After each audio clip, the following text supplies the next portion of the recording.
Philippong and Brampay in Cambodia. Updating us our national news, police are looking for a man who robbed a Richmond Hill pharmacy of narcotics. Mississauga plans on regulating grass cutting on city streets. And Brampton has reopened its Chinguzi Library branch. Showers, Pearson 26, North 24, 33 here in Brampay in Cambodia. This update is brought to you by Frank Cotolo on 148.ca. Facts on sleep. Frank slumbers at 148.ca/Frank. I'm Philip Hong, and that is the latest on SRN1. The starter has called the field to the gate. This field is in motion and approaching the start.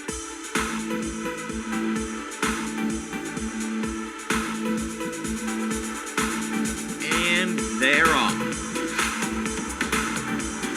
And it's a battle into the first turn for control.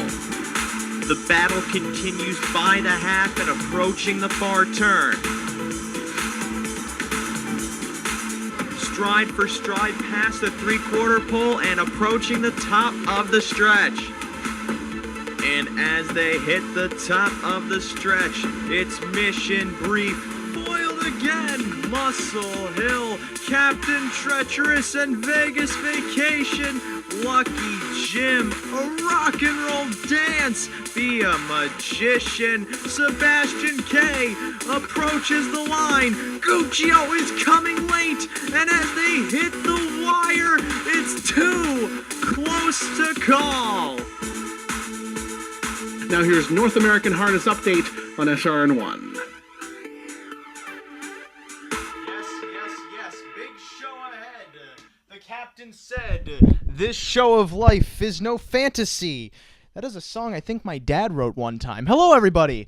Welcome to a very special edition of the Pierce Brosnan. No, this is no time for jokes, all right? This is the real deal, 100% professionalism about to happen over the next 2 hours, because this is a big show, not only for us, but for the world of harness racing, because they have no idea what is ahead of them. I mean, you kind of will in a second when I say what's about to happen, but I have not done that yet.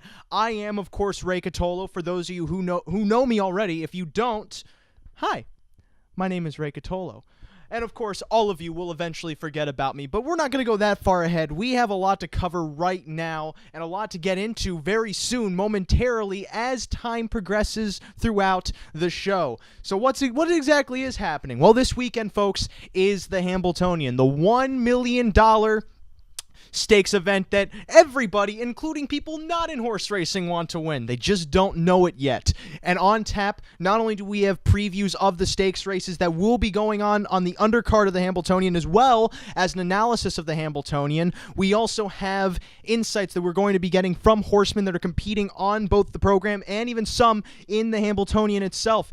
Trainers such as John Butenschoen. We have Brian Brown, of course, the trainer of Down by the Seaside. He also has a prospective a budding filly in the Shady Daisy by the name of Blazin' Britches off a win in the Audio Volo. Those two will be coming on. Later in the show, we'll have drivers Tim Tetrick. Of course, Tim Tetrick, a winner of 2 Hambletonian Oaks, and I think only 1 Hambletonian off the top of my head. Market share 2012. Don't quote me on that, but that sounds right. Also, we'll have Marcus Miller. Marcus Miller, of course, a driver who shipped in from Illinois a couple years ago, making his way up on the East Coast circuit. He'll be joining us later in the show, and then we'll have archived interviews with driver Yannick Gingras, who, of course, drives Ariana G in the $500,000 Hambletonian Oaks, and Scott Zeron, who won last year's Hambletonian with Marion Marauder and drives him again in the John Cashman Memorial, as well as the potential favorite for the entire event of the Hambletonian, International Money. Now, before I bring in my co-host, I do want to plug one thing, and that thing is my album. This sounds so narcissistic at this point, because there's so much horse racing going on that I have to digress from that just for a minute. My debut comedy album, So I Decided to Record a Comedy Album, is now out. It came out at midnight this morning, and you can find that on YouTube on the channel that you also find archived episodes of North American Artists Update, as well as on Bandcamp at raycotolo.bandcamp.com. But save that for when you have truly nothing else to do, because I don't want to waste your time that much. Let's instead parlay your time into something more meaningful as I bring on my co-hosts Mike Pribozie and Rod Allums Jr. to roll into tonight's show. And we're going to start off really early with the Hambletonian card. We're going to look at this first race that features a lot of free-for-all trotters, all of them who didn't go into the Cashman. For some reason, they weren't ready. They weren't at their top form to go at that level. Still, nonetheless, an interesting betting affair. I'm just opening up the programs now. It's not a big field. There's 8 of them lining up with a betting entry of Corral Hanover and Opulent Yankee. Now, I'm going to send this off to you guys first off. Looking at this race, first race on Hambletonian Day, how do you go about just analyzing it? Do you handicap it any different at all?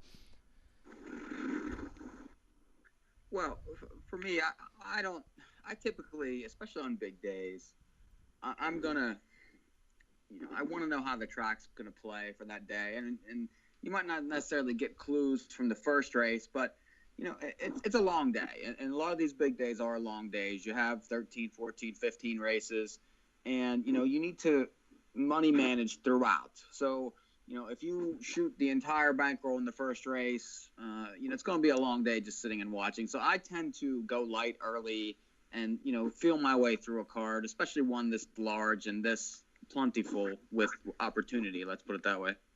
How about you, Rod? Yeah, I agree with Mike. You got to play it kind of easily and kind of see how the track plays early on. And as you get through the day more, the pool sizes are going to grow gradually throughout the day leading up to the Hambletonian and the other big stake races toward the end of the day. But I think the first couple races kind of feel it out, see how the track's playing, see how the drivers are playing. Everybody's going to be amped up early. So to get those nerves out the first couple races is pretty normal, and you're going to see some pretty crazy races early, I think. Now, is this race going to be one of them by the looks of it? Because you have 7 betting prospects, 8 of them lining up. Some really talented trotters in here, such as Centurion ATM, who's been racing mainly in the open circuit over at Yonkers. Tuana Blue Rex, who I think shipped over from Europe earlier this year, if I'm not mistaken. He's been trying to find his way on the open circuit. Definitely, and also you have Master of Law, who hasn't raced in 2 years, making his return to the races in this race. So I guess, Rod, I'm going to start with you. Where are you really narrowing in your contendership in this race? I'm trying to look for somebody coming off the pace in this race because there seems to be a lot of speed, a lot of early speed in here. Skates and plates, if Brian Sears wants to go with that horse, he can definitely get out of there plenty. He's left quarters in 27, and he does it pretty easily. And then the 1 and 1A entry, Little E owned, both of those horses have speed, and they draw halfway inside post 2 and 5. And then you got the 2, which is Andy and Julie Miller horse there. That's another one that shows some speed early in most of his races and could fire out of there as well. So it's kind of a tough race to judge. So I'm going to look somewhere off the pace, and it's a tough race to play for me. I'm going to stay away from it, but if I had to pick a horse, I'm probably going to go with Cufflink Hanover. How about you, Mikey? I like Cufflink also, but I feel like he could be a little bit ignored in the race in a lot of ways because he's a 4-year-old, and these are open trotters, the types that have won, major stakes races over the past couple years. Corral Hanover could crush this field off his best, and I think he likely might because I feel like he's going to control the race from the 2-hole, especially if the 1A does not push him. The 2's going to be trying to set up a trip. You don't really know what you're going to get out of horses like the 5 and the 7 just because, they show speed, but not against, these types on the bigger tracks. They're coming over from the smaller tracks, and, that could be their disadvantage, especially from outside post. I do think that Cufflink Hanover definitely has a lot of talent, but he's at the mercy of the setup a little bit. So I would be 1 and 4. As for me, I'm kind of with Rod. I don't really have much an opinion coming into this race. If I can unplug my phone from the charger, lots of behind the scenes work going on here. There we go.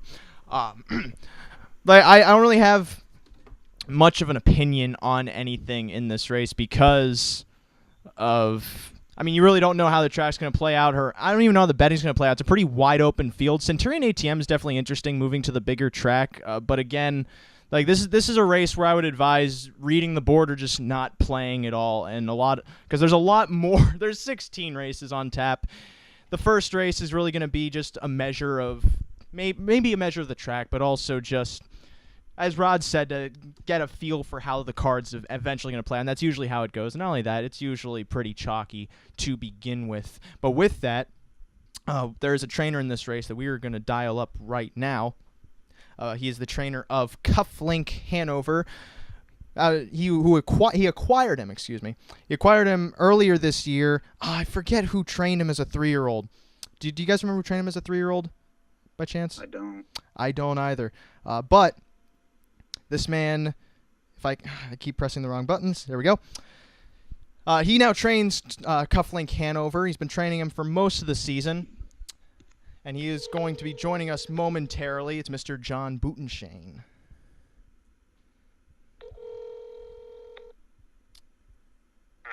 Hello, John? Yes. All right, you're on the air. Welcome to North American Harness Update. I'm of course joined by my co-hosts Mike Pribozie and Rod Allums Jr. And we got a couple of questions to ask you leading up to the Hambletonian program over at the Meadowlands. And I want to start it off with a horse you trained in the first race, Cufflink Hanover.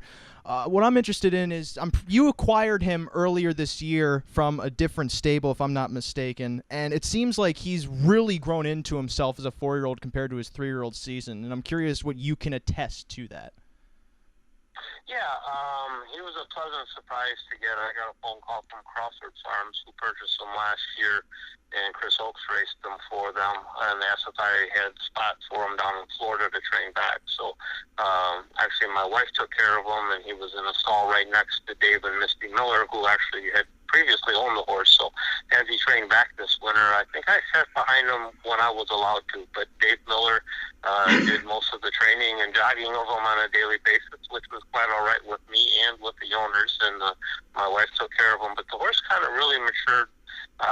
I raced against him, didn't pay that much attention to him as a 2- and 3-year-old, but we had hit it out of the park. But every time he stepped foot on the racetrack, he's impressed me this year, except for a couple of untimely miscues there behind the gate in the graduate final.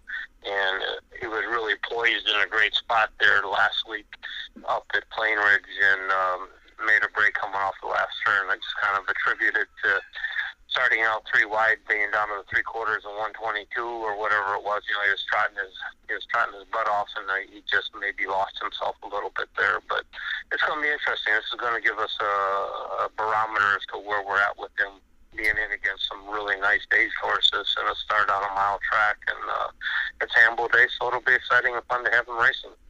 So are you worried in any way about some of the miscues he's been showing, that maybe he might actually be getting a little bit heated and the gate issues could be attributed to something else, or is that just more for... No.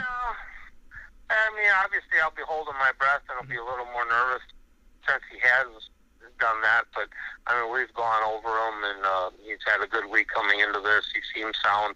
I mean, it was just, I think he was getting a little revved up that start at the Meadowlands, and then, like I say, the last week we're just... gonna say it's just, inexperience going that. He's never trotted that fast to the 3/4 before, and he was gonna try and get out and around. Hannelore seemed to be laboring a little bit into the turn, and Mark McDonald's breathing down his back with Oper Grotto, so it's kind of like, do we stay in or move out? And I think if the horse just tried to, I don't know if he was trotting too fast and tried to accelerate, or he didn't give any warning about doing it. So, yeah, it's a concern that he has run, but I'm not worried going into this race here at the Meadowlands at all. So. Now, Mike, I know you're somewhat interested in Cufflink too, because you've been following him for a little bit. What exactly were you thinking along the lines of Cufflink Hanover? Well, I wanted to ask you, do you feel like the big track benefits him a lot more? Because it seems like that race on the 23rd of June was more like his coming out party. I mean, he flew home, even though he got a perfect trip that night. It was visually very, very impressive coming home in 26-1. That felt like he got the big track. He finally got a decent post, and he crushed that night against some decent horses. And market share was going very well at that time.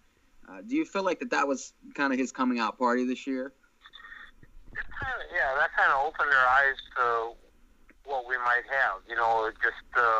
We're hopeful that he would develop and kind of laid out a schedule as a 4-year-old when I talked to the Crawfords to, test the waters a little bit, see where we're at, and hopefully have a nice age trotter and not over race him this year. And, that race there was kind of spectacular. We were pretty happy the week prior when he was able to hop on to Marion Marauder's back at Tioga, and, we trotted right with him. So I was like, wow, that horse didn't get away from us. Maybe we're okay. And then that race at the Meadowlands, he just exploded. I'd watched the race prior and watched Irv win with Trolley in 51 and change or whatever it was, home in 27. I thought, man, that's going to be a tough road to hoe. And then, a race or two later, we popped up and trotted home 26. I was like, wow, okay.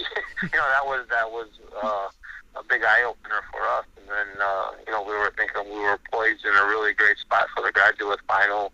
Unfortunately, he made the break, but then he came back, and when he shook free in the Hamble maturity, he was just smoking it, So it was, it's exciting. It was nice to have him in the barn because he's a quality horse, and now it's pretty exciting to have him in the barn, and looking forward to what he might bring to the table for us and for the Crawfords as the rest of this year and the 5-year-old or 6-year-old may bring.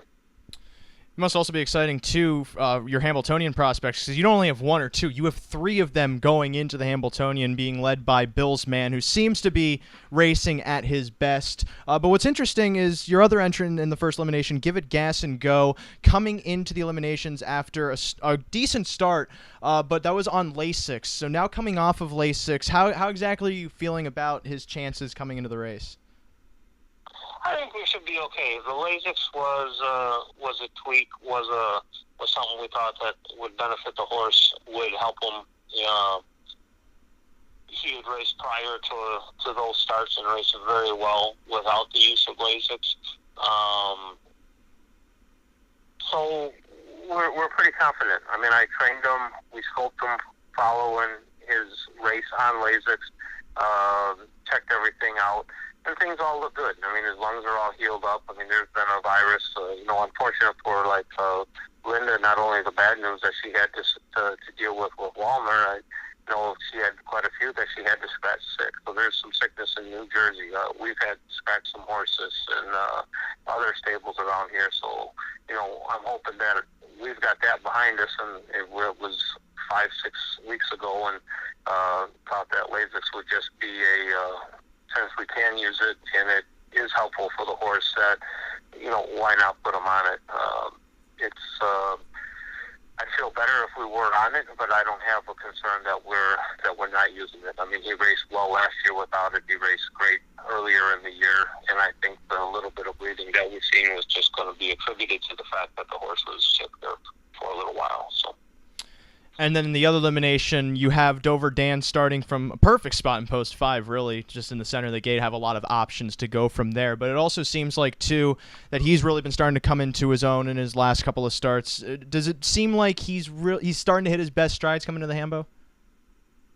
Yeah, I mean, he's right on the right foot right now. I was very pleased last week with his effort there from an impossible position at the quarter.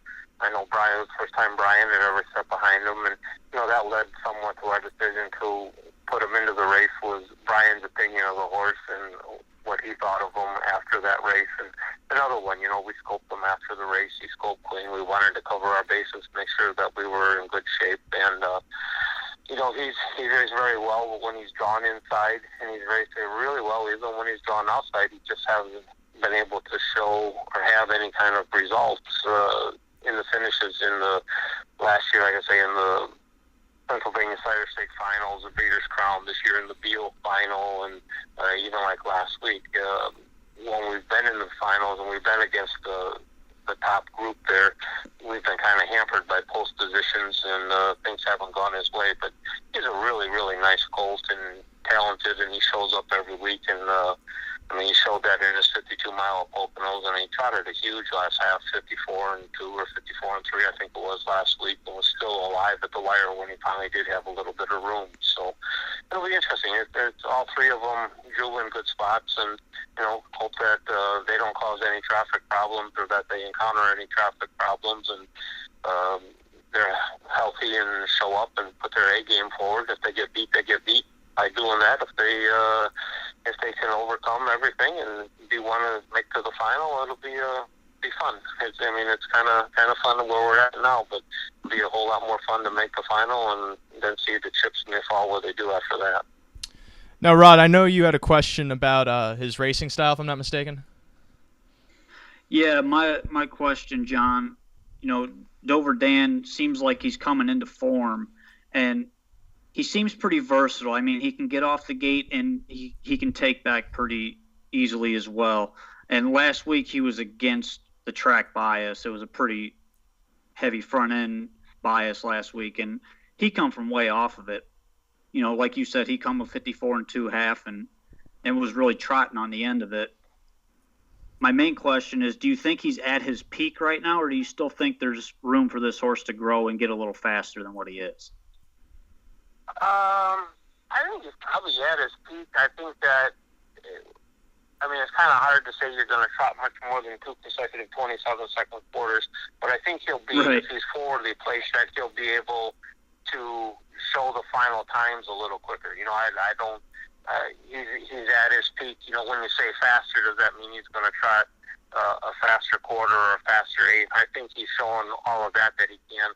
I think that if he's in the hunt and the fractions are moving along and the pace of the race is going along, that he'll still be able to maintain that speed. And he's the one that I think will hopefully surprise people somewhere down the line. He's kind of been not the underdog, but just laying in the shadows a little bit. I believe he has as much talent as those other two do. He just hasn't had his moment in the spotlight, but there's still another 3.5 months of racing. It'd be great if this would be his breakthrough moment. He could have picked a better time than that to have him break out. But there's a lot of other big races on the horizon, and I think if he gets lucky with his post and he stays as good as he is right now, that he's capable of beating these guys. So we'll see. And the last horse we want to ask you about is Fine Tune Lady in the Hambletonian Oaks. It didn't really seem like she was at her best in her elimination last week. She seemed a little flat getting off the gate and coming home. So, A, was that really the case? And B, if so, are you guys making any equipment changes or training changes coming into the final? Not really looking at anything to change much there. She's just kind of a model of consistency. She's going to trot fast regardless of where she's at. She's real handy on a smaller track. That mile last week, first off, I think she kind of gets a little bit lost out there. Same thing happened to her down to Lexington. I attribute it to being a little tired. She had been in the final of the Pennsylvania Sires. We traveled out to Indiana, and then we were down in Lexington and Overdraft. Well, I think we ended up fourth in that race where Overdraft Lola went, similar to where we were the other day. But I think she just kind of falls asleep, gets a little lost. Coming off of somebody, she can sprint for a good ways, but she's handy.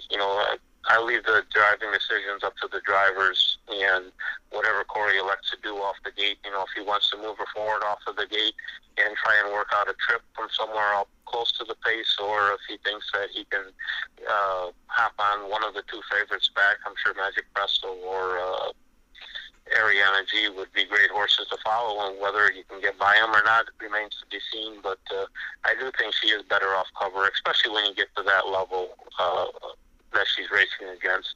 In Pennsylvania, she's handy. She can get off the gate. If she ends up on the front end, she has the benefit to put horses away a little bit quicker. But she was still trying okay at the wire, just wasn't sprinting past. Once those other horses got past her, she pick back up into the bit and come on and race well to make the final. So I think she's going to need a little bit more luck. She's not going to be able to make the race go the way she wants it to. We're going to have to hope that the race works out a little bit the way it should for her to capitalize on it. So good thing is we're going for $500,000, so any check's a nice check. No, Rod. Right. Rod, you have your questions then. Yes. All right, John, I got some rapid fire questions for you, not racing related, really. You ready? All right. Sure. All right, ranch or blue cheese? Oh, definitely blue cheese if you're doing wings. Ugh. Favorite pizza, Chicago style or New York style? You better answer this one right. I'm going to have a whole lot of people mad at me because I still have not ate a very good pizza since I've come out to the East Coast. I miss that Midwest. Thank you. Thin, crispy crust. I'm not a big deep dish guy, but that thin, crispy crust that we have at home, and they don't know how to cut pizza out here. We cut it into squares there at home. Make a round pie in squares, and they cut these big floppy slices. I don't know what's up with that. But and the other thing, when you're out here, don't ever order a pop with your pizza because they won't know what the heck you're talking about. You can have a soda, but don't order a pop. Anyhow. Next question. Where was your first drive or training start? What track? First training start, I'm not quite, that'd probably be back home, I'm not sure, but my first driving start, I believe, was either, I can't remember if I drove in the amateur driving championship at Quad City Downs prior to racing at Elkhorn Fair, or if I raced at Elkhorn Fair. I know the horse I drove at Elkhorn Fair, his name was Bob B. Chansey. It was raining. I made a break behind the gate, and that wasn't any fun. And I think I finished 4th or 5th in my amateur driving championship down to Quad City. I drove one of Eddie Conley's horses. I do remember that. But. All right, favorite track to race at? Loved Sportsman's Park. That was, to me, I mean, at that point it was the heyday of racing in Chicago. It meant something if you win a race there, because it was a tough meet to win a horse race at. There was a lot of people. It was a great feeling at that point. So I would say Sportsman's if it was still available now. I don't know that I have a favorite one. And last one oddity most people don't know about you. What don't they know about me? Give us something they don't know. What thing? Anything. I don't know. I don't know what that one would be. We kind of tell a lot of stories on ourselves. Yeah. I don't know. There'd probably be things that people would want to ask me if it's true or not, but I don't know what they do know about me. Well, that's why we're asking. Yeah. I don't know. I mean, I can't even come up with anything clever here. I'm trying to think off the top of my head a few things I can't say on the radio, but what would be, gosh, my wife, what is one thing that people wouldn't know about me? I mean, we can make it up, but... She's even thinking. She did. She says that I'm not the hard ass that I pretend to be. I guess we'll go with that. We all do that already. Come on, John. No. We appreciate the time, John. We really do. What's that? We appreciate the time. Oh, no problem. Thank you. All right, John Butenschoen, trainer of Bill's Man, Give It Gas and Go, and Dover Dan, as well as Fine Tune Lake. There are so many horses you're training. I don't know how you handle it. I can barely name them all. But take care, Johnny. Okay, thank you guys. John Butenschoen again. As we move on in the Hambletonian program, the next race after the first, which features Cufflink Hanover, trained by the man we were just talking to, John Butenschoen. The following race is the Shady Daisy, which is the filly counterpart to the Cane Pace, now being held at the Meadowlands racetrack. A short field, a field of 6 going postward here, and Rod and Mike, it seems to be a matchup between Idyllic Beach and now the newcomer into the division, Blazin' Britches, off a really sharp mile over at the Meadows when she won the Audio Volo. Either one of you can talk. I think that, and I liked her that day. This horse is improving every week. 7 for 8 now. We're stepping into the deep end of the pool a little bit. And, this is a bit short-fielded. Idyllic Beach really hasn't been herself the whole season. Was much better at 2 than she is at 3. And she's run into Agent Q, who's just gotten a lot better, I think.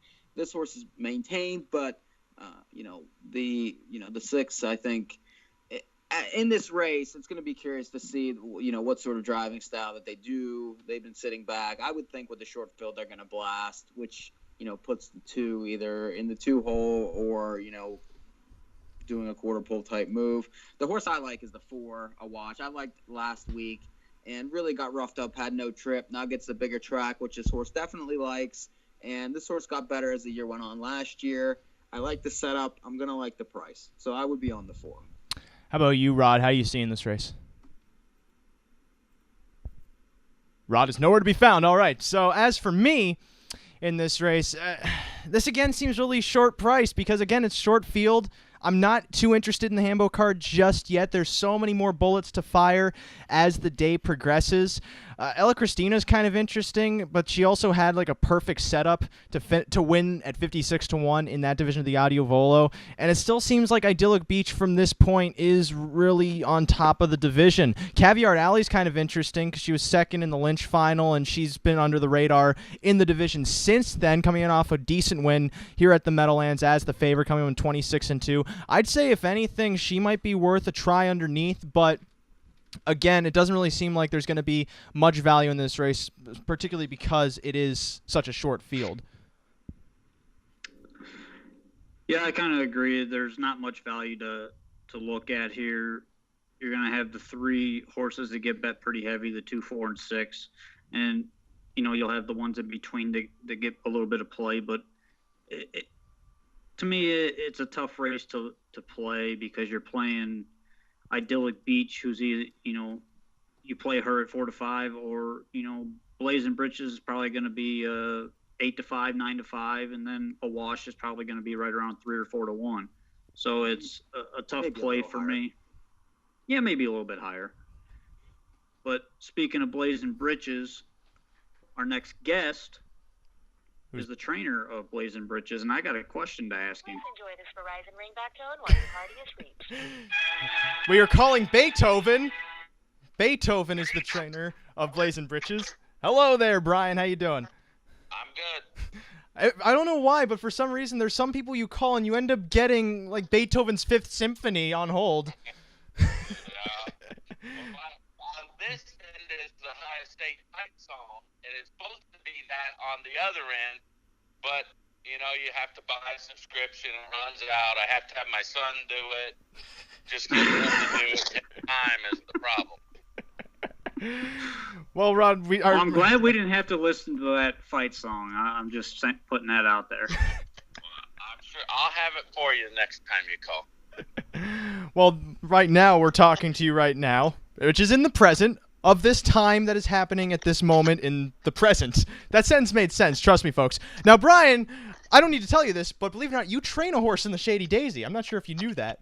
Oh, yeah. I knew that. Blazing Britches, a newcomer into the sophomore pacing division. Now, what I'm curious about is what took her so long to come on to the Grand Circuit? Was that always kind of the plan to debut her late? Or No, it wasn't. We had her ready. She won a couple times at Hoosier Park in 51 the piece. Earplugs in. We thought she was a really nice horse. And she came up with a gravel in her foot, a bus pocket, and it took 2 weeks for it to come out. And it just put us behind. If it hadn't been for that, we were shooting for the Fan Hanover and the James Lynch and wound up missing them both because we just weren't ready. But she's had the ability all along. We loved her last year, got a little sore a couple times. We quit, brought her back, quit again. She's been really good all year. Now, Rod, I'm sure you kind of agree because she's been coming off some pretty hot miles, and we both kind of liked her last week heading to the Audio Volo. But what more specifically did you want to know?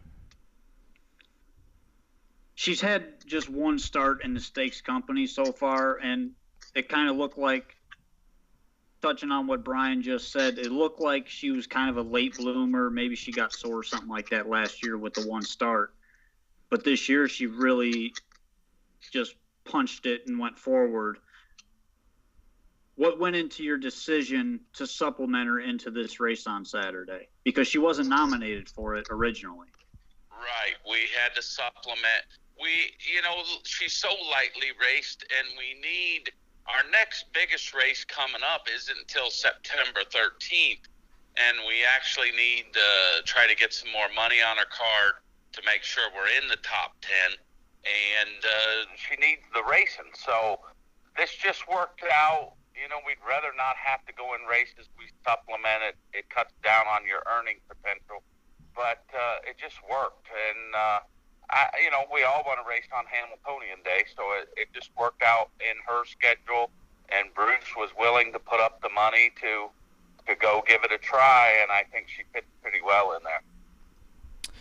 Now, you also had to supplement down by the seaside your other star pacer into the Kane pace, and it seems like he's been finding a new wing now that he's been starting to race less on the lead, because he grinded in the Meadowlands pace to finish second to Huntsville. And I'm wondering if you're noticing that he actually prefers to race like that, or if that was just kind of an unintended performance that ended up working out in your favor. Well, it works out best on however the fractions seem to be. Mm-hmm. The times he's been on the front, the pace has been unbelievably hot, and they've been catching him. Last time, he didn't have the post position, got away, where he just had to wind up coming first over. Brian did a great job not rushing him and just brought him along easy, and the horse raced great. He still had a lot of kick at the end. He just came up a little bit short, but it was the best race the horses ever went. We gave him a week out in the field. After that, he'd had foot trouble. The week off out in the soft, the rain, and the wet grass really helped his feet. The horse is coming into this race, I think, sounder than he's been all year. Not that he was ever lame, but he was just sore in his feet. And I think he should be really good this week. One thing that you've been noticing, Mike, with Down by the Seaside, is it seems like his best performances come on the bigger tracks. But not necessarily. He's just always been on the bigger tracks. Now, he set a record at Delaware. He's got 2 or 3 races in a row coming. After this race, he goes to Northfield to the Millstein. Mm-hmm. Then next start will be the Messenger, and his next start after that, I think, is the Jug.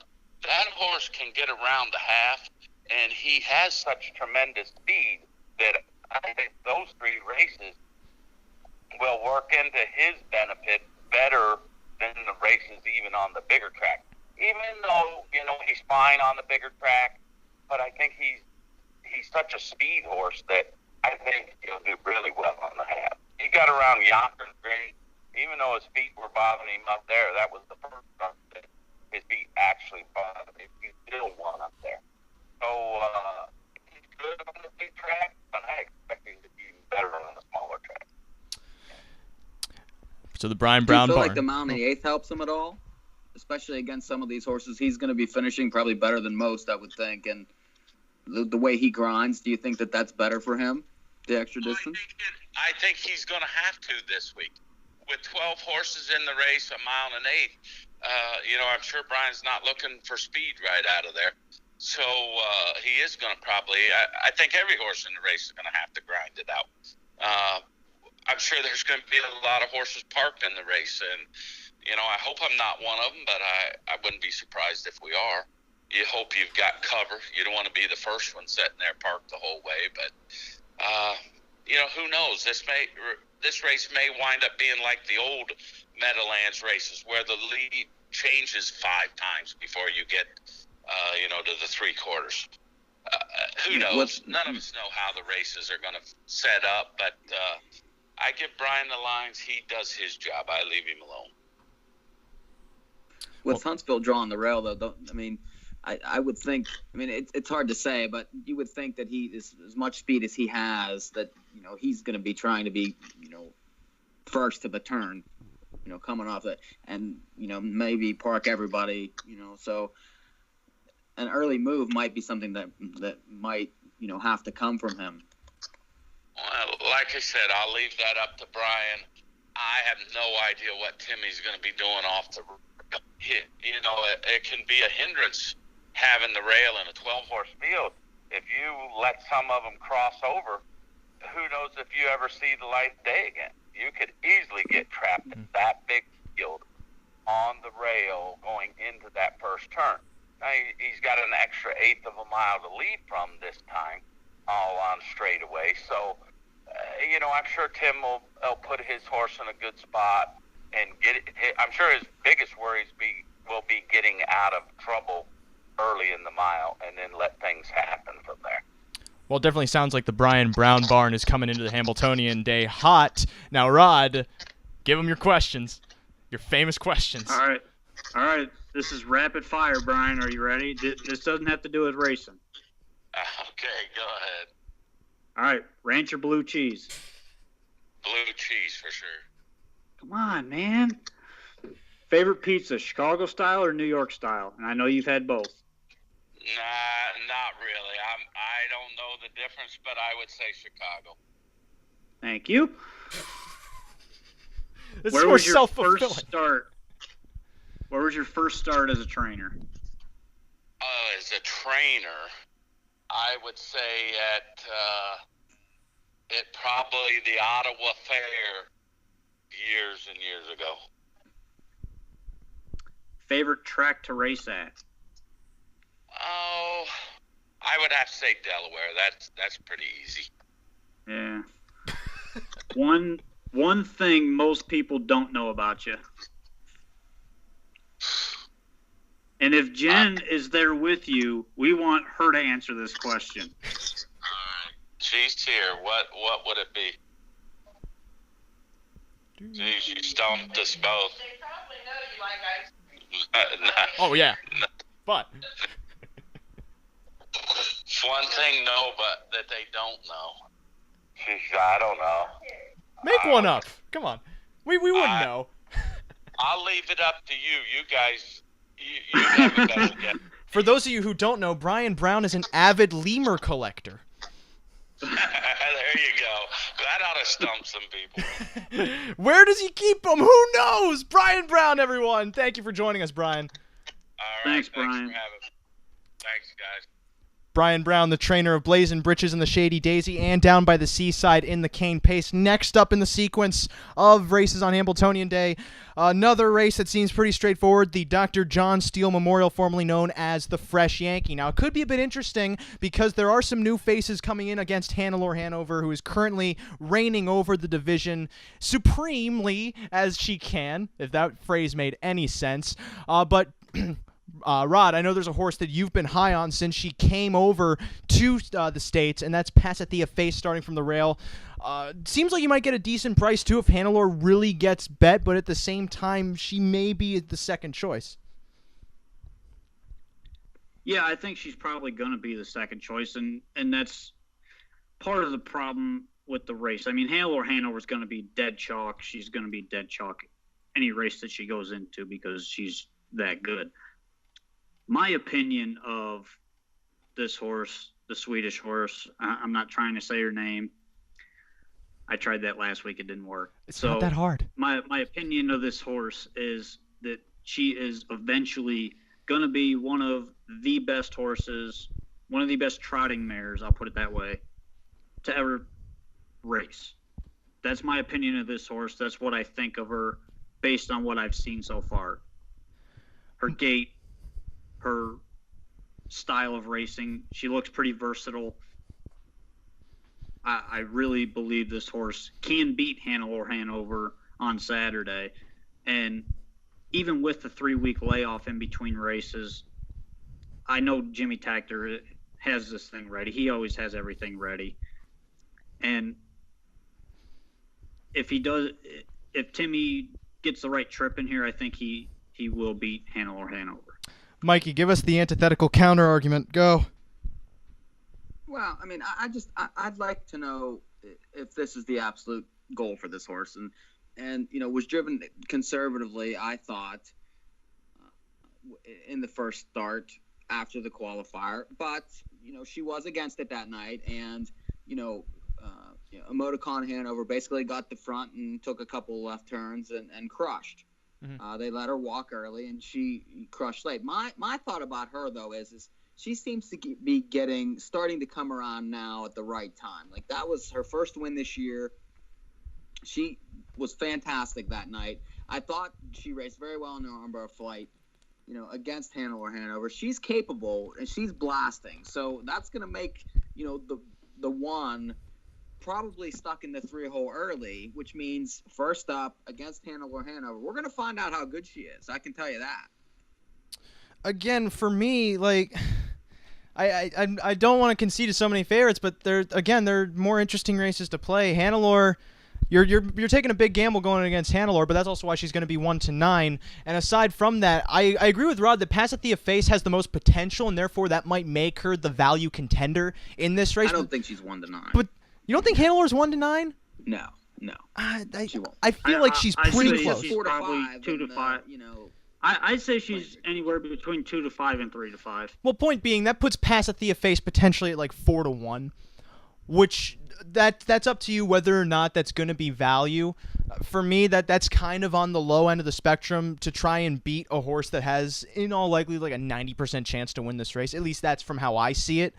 Caprice Hill's kind of interesting coming into it, although she clearly is not as good as Hannelore. She chased her to finish second in that division of the Ms. Versatility back on July 15th, and she was 5 lengths away when she won in 50-3, she being, of course, Hannelore Hanover. She was taken out of her game in that race, a little bit. I mean, this horse likes to be up front. That's true. She can't be against these horses. However, I would like to bring on someone who will know a bit more about this newcomer into the mare trying division, Pasithea Face, as well as the driver of many of the big horses coming into Hambletonian Day, and that is Mr. Tim Tetrick, who is being dialed in right now to the show. And Rod, I'm going to let you handle the question with Pasithea Face.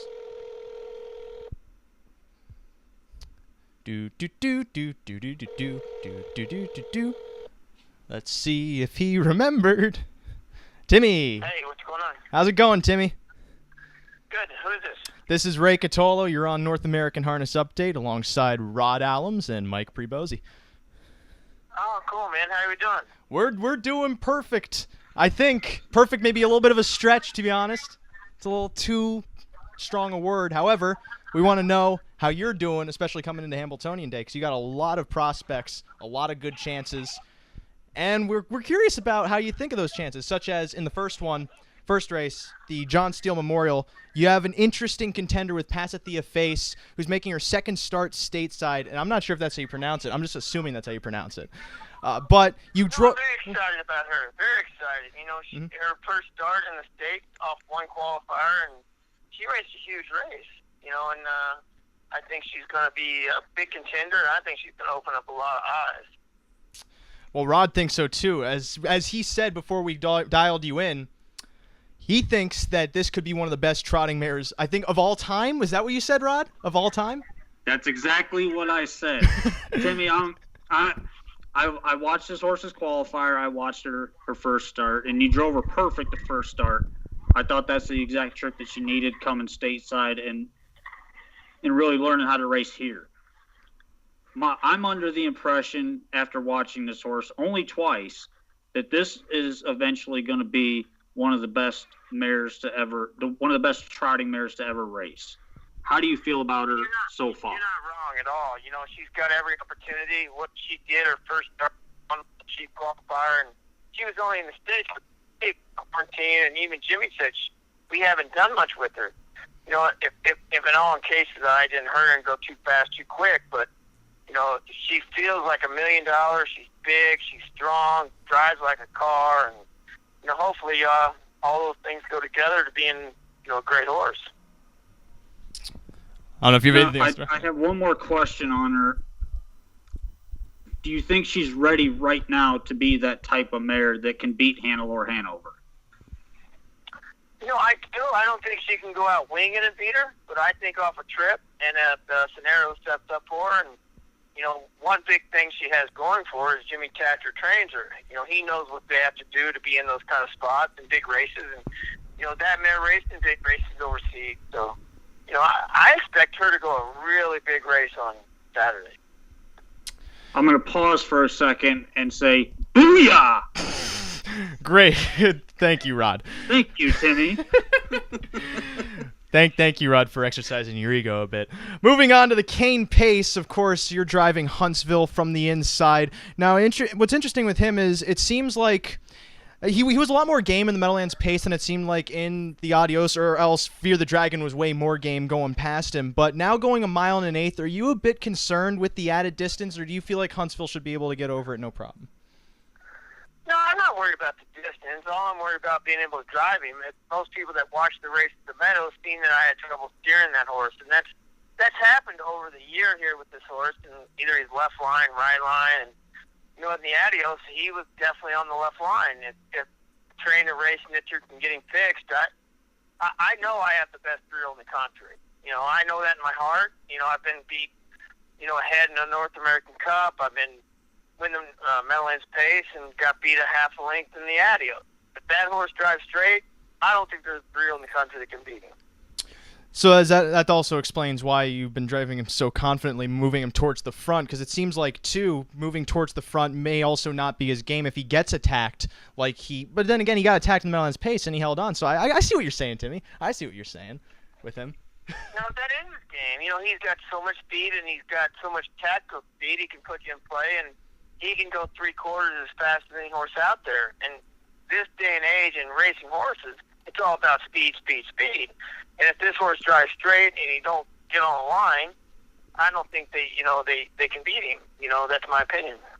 Another horse that's kind of speed, speed, speed is Long Tom, who you have in the Hambletonian, the first elimination. And it's a lot of people, especially some of the drivers that we've been talking to, are thinking that it's going to be all go with him, especially from that draw. And I'm assuming that that's also his preferred game, is to be racing towards the front. Yeah, but the thing about Long Tom, he's very versatile. He's a laid-back horse, and one good thing about him, I have options. I can race from the back to the front. Most of his races I have put him in play because that's just the way the race has made me do it. But that horse is versatile. He can do anything I ask him to do. Last week I set in a 2-hole off cheap fractions and outsprinted one of the handful favorites coming into it. So I think that horse is he's definitely a player. The only race he got beat at Pocono, which speed did not work all day at Pocono. But from the spot I was in, I had to put him on the front. The horse that beat him set the cozy 2-hole pocket and just did beat him up the inside.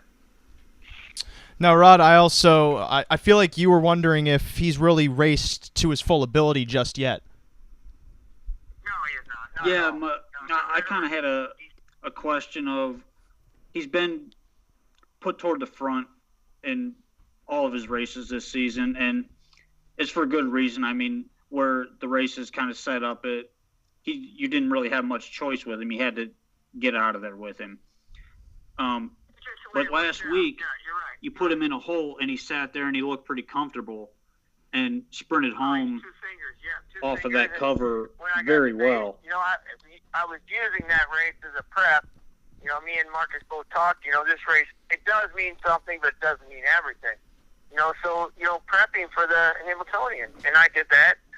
And the horse did everything I asked him to do, and he only got beat one time this year. So and I've done it on the front, out of the 2-hole, moving to the front. I think the horse is definitely not showed what he can do yet. Well, your other drive in the other Hambletonian elimination, Enterprise, it seems like he's been kind of struggling racing on the lead because in the good times he ended up dropping back in the end, and then he ended up getting caught in that open international money, albeit international money is racing pretty sharply right now. Is he pretty lazy on the lead? Is that what's going on with him? His problem is he's a little aggressive off the gate. Like, you have to let him go forward off the gate. He's a little strong in the head, and so that makes you he forces the driver's hand to put him in play. Do I think he's better off a helmet? Yes, but it's just hard to get him in that spot. And every time that I've gotten to the lead, nobody's come to recover him up. I think, he definitely has to leave the gate. But, after that, if he gets covered up, I think he'll go get heat. He gets a little lost on the front. In Canada, in the good times, I know his blood work come back bad and his liver was off a little bit. He had some excuses, but, every start he's raced really well, and he didn't race at 2. He's only had a few starts, so he still just races green when he's up there. Now, Mike, I know you had something to ask. Well, my question was, since you lost the big horse, for the race. I mean, do you feel like obviously it's a lot more wide open, but do you think that guys are going to be taking bigger shots and things like that? You have Enterprise, usually races towards the front. Do you feel like that guys are going to be, going crazy up front, going for the money, trying to make the final, just because the big horse isn't in there? Like, everyone thinks they have more of a chance now. Well, when you take Walner out of the situation, I thought he was by far the best, and he was definitely the horse to beat. It kind of seemed like he was set on 50 and everybody else was set on 52. But these colts, what they're going to do is, drivers only do what works, and they're going to try to do the best they can and try to get the horse in the right position to, make the owners money and make the final and hopefully have a shot in the final. Moving on then to Wakazashi Hanover, a horse who's been really, it seems like, trying to find his ground in the open pacing division. And so what I'm wondering is, over his last couple of starts, he's had some issues here and there. Is the hope kind of just to see how he gets away and hope that he gets carried into the mix?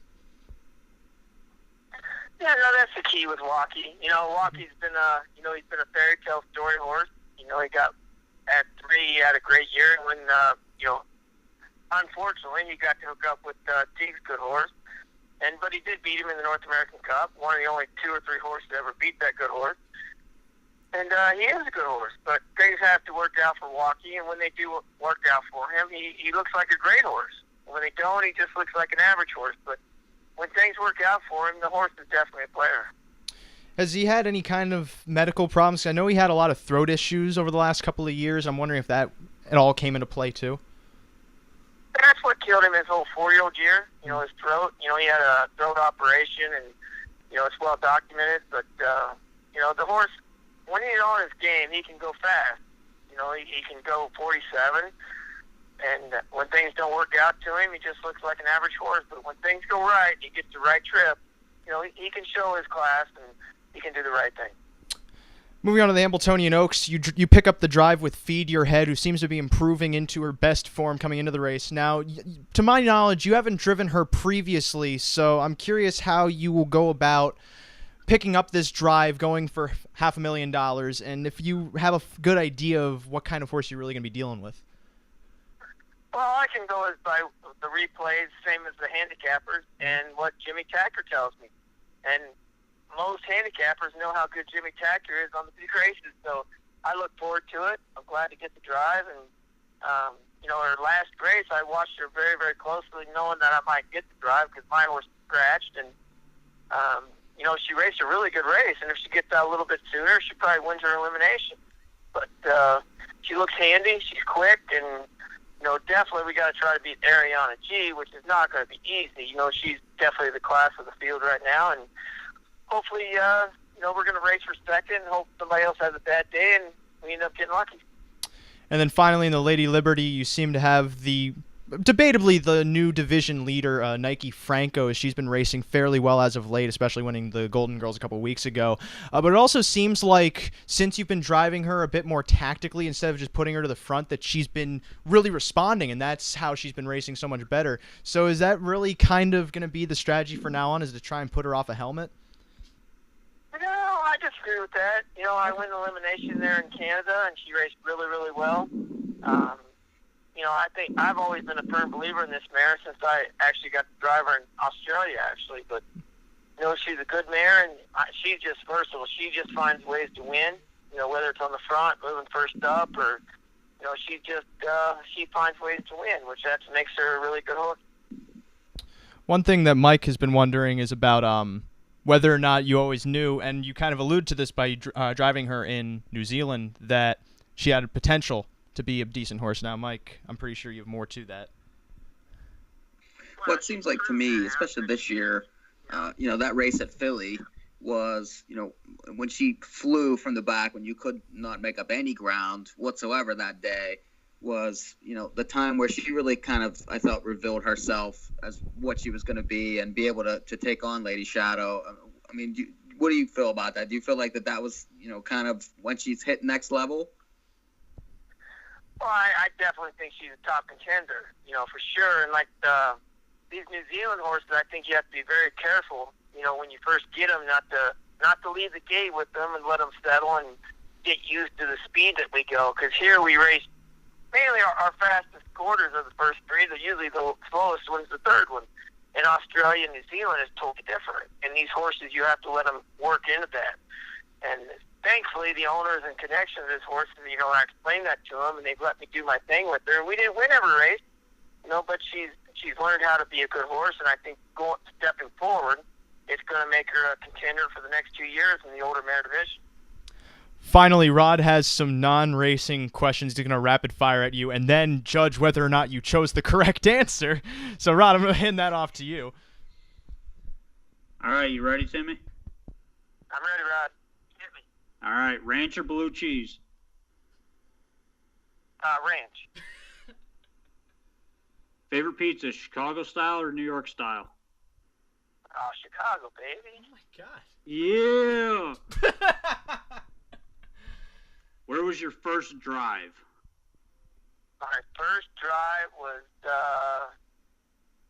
Charleston, Illinois at the county fair. Love that track. V in the first turn. Yes, it is. Favorite track to race at?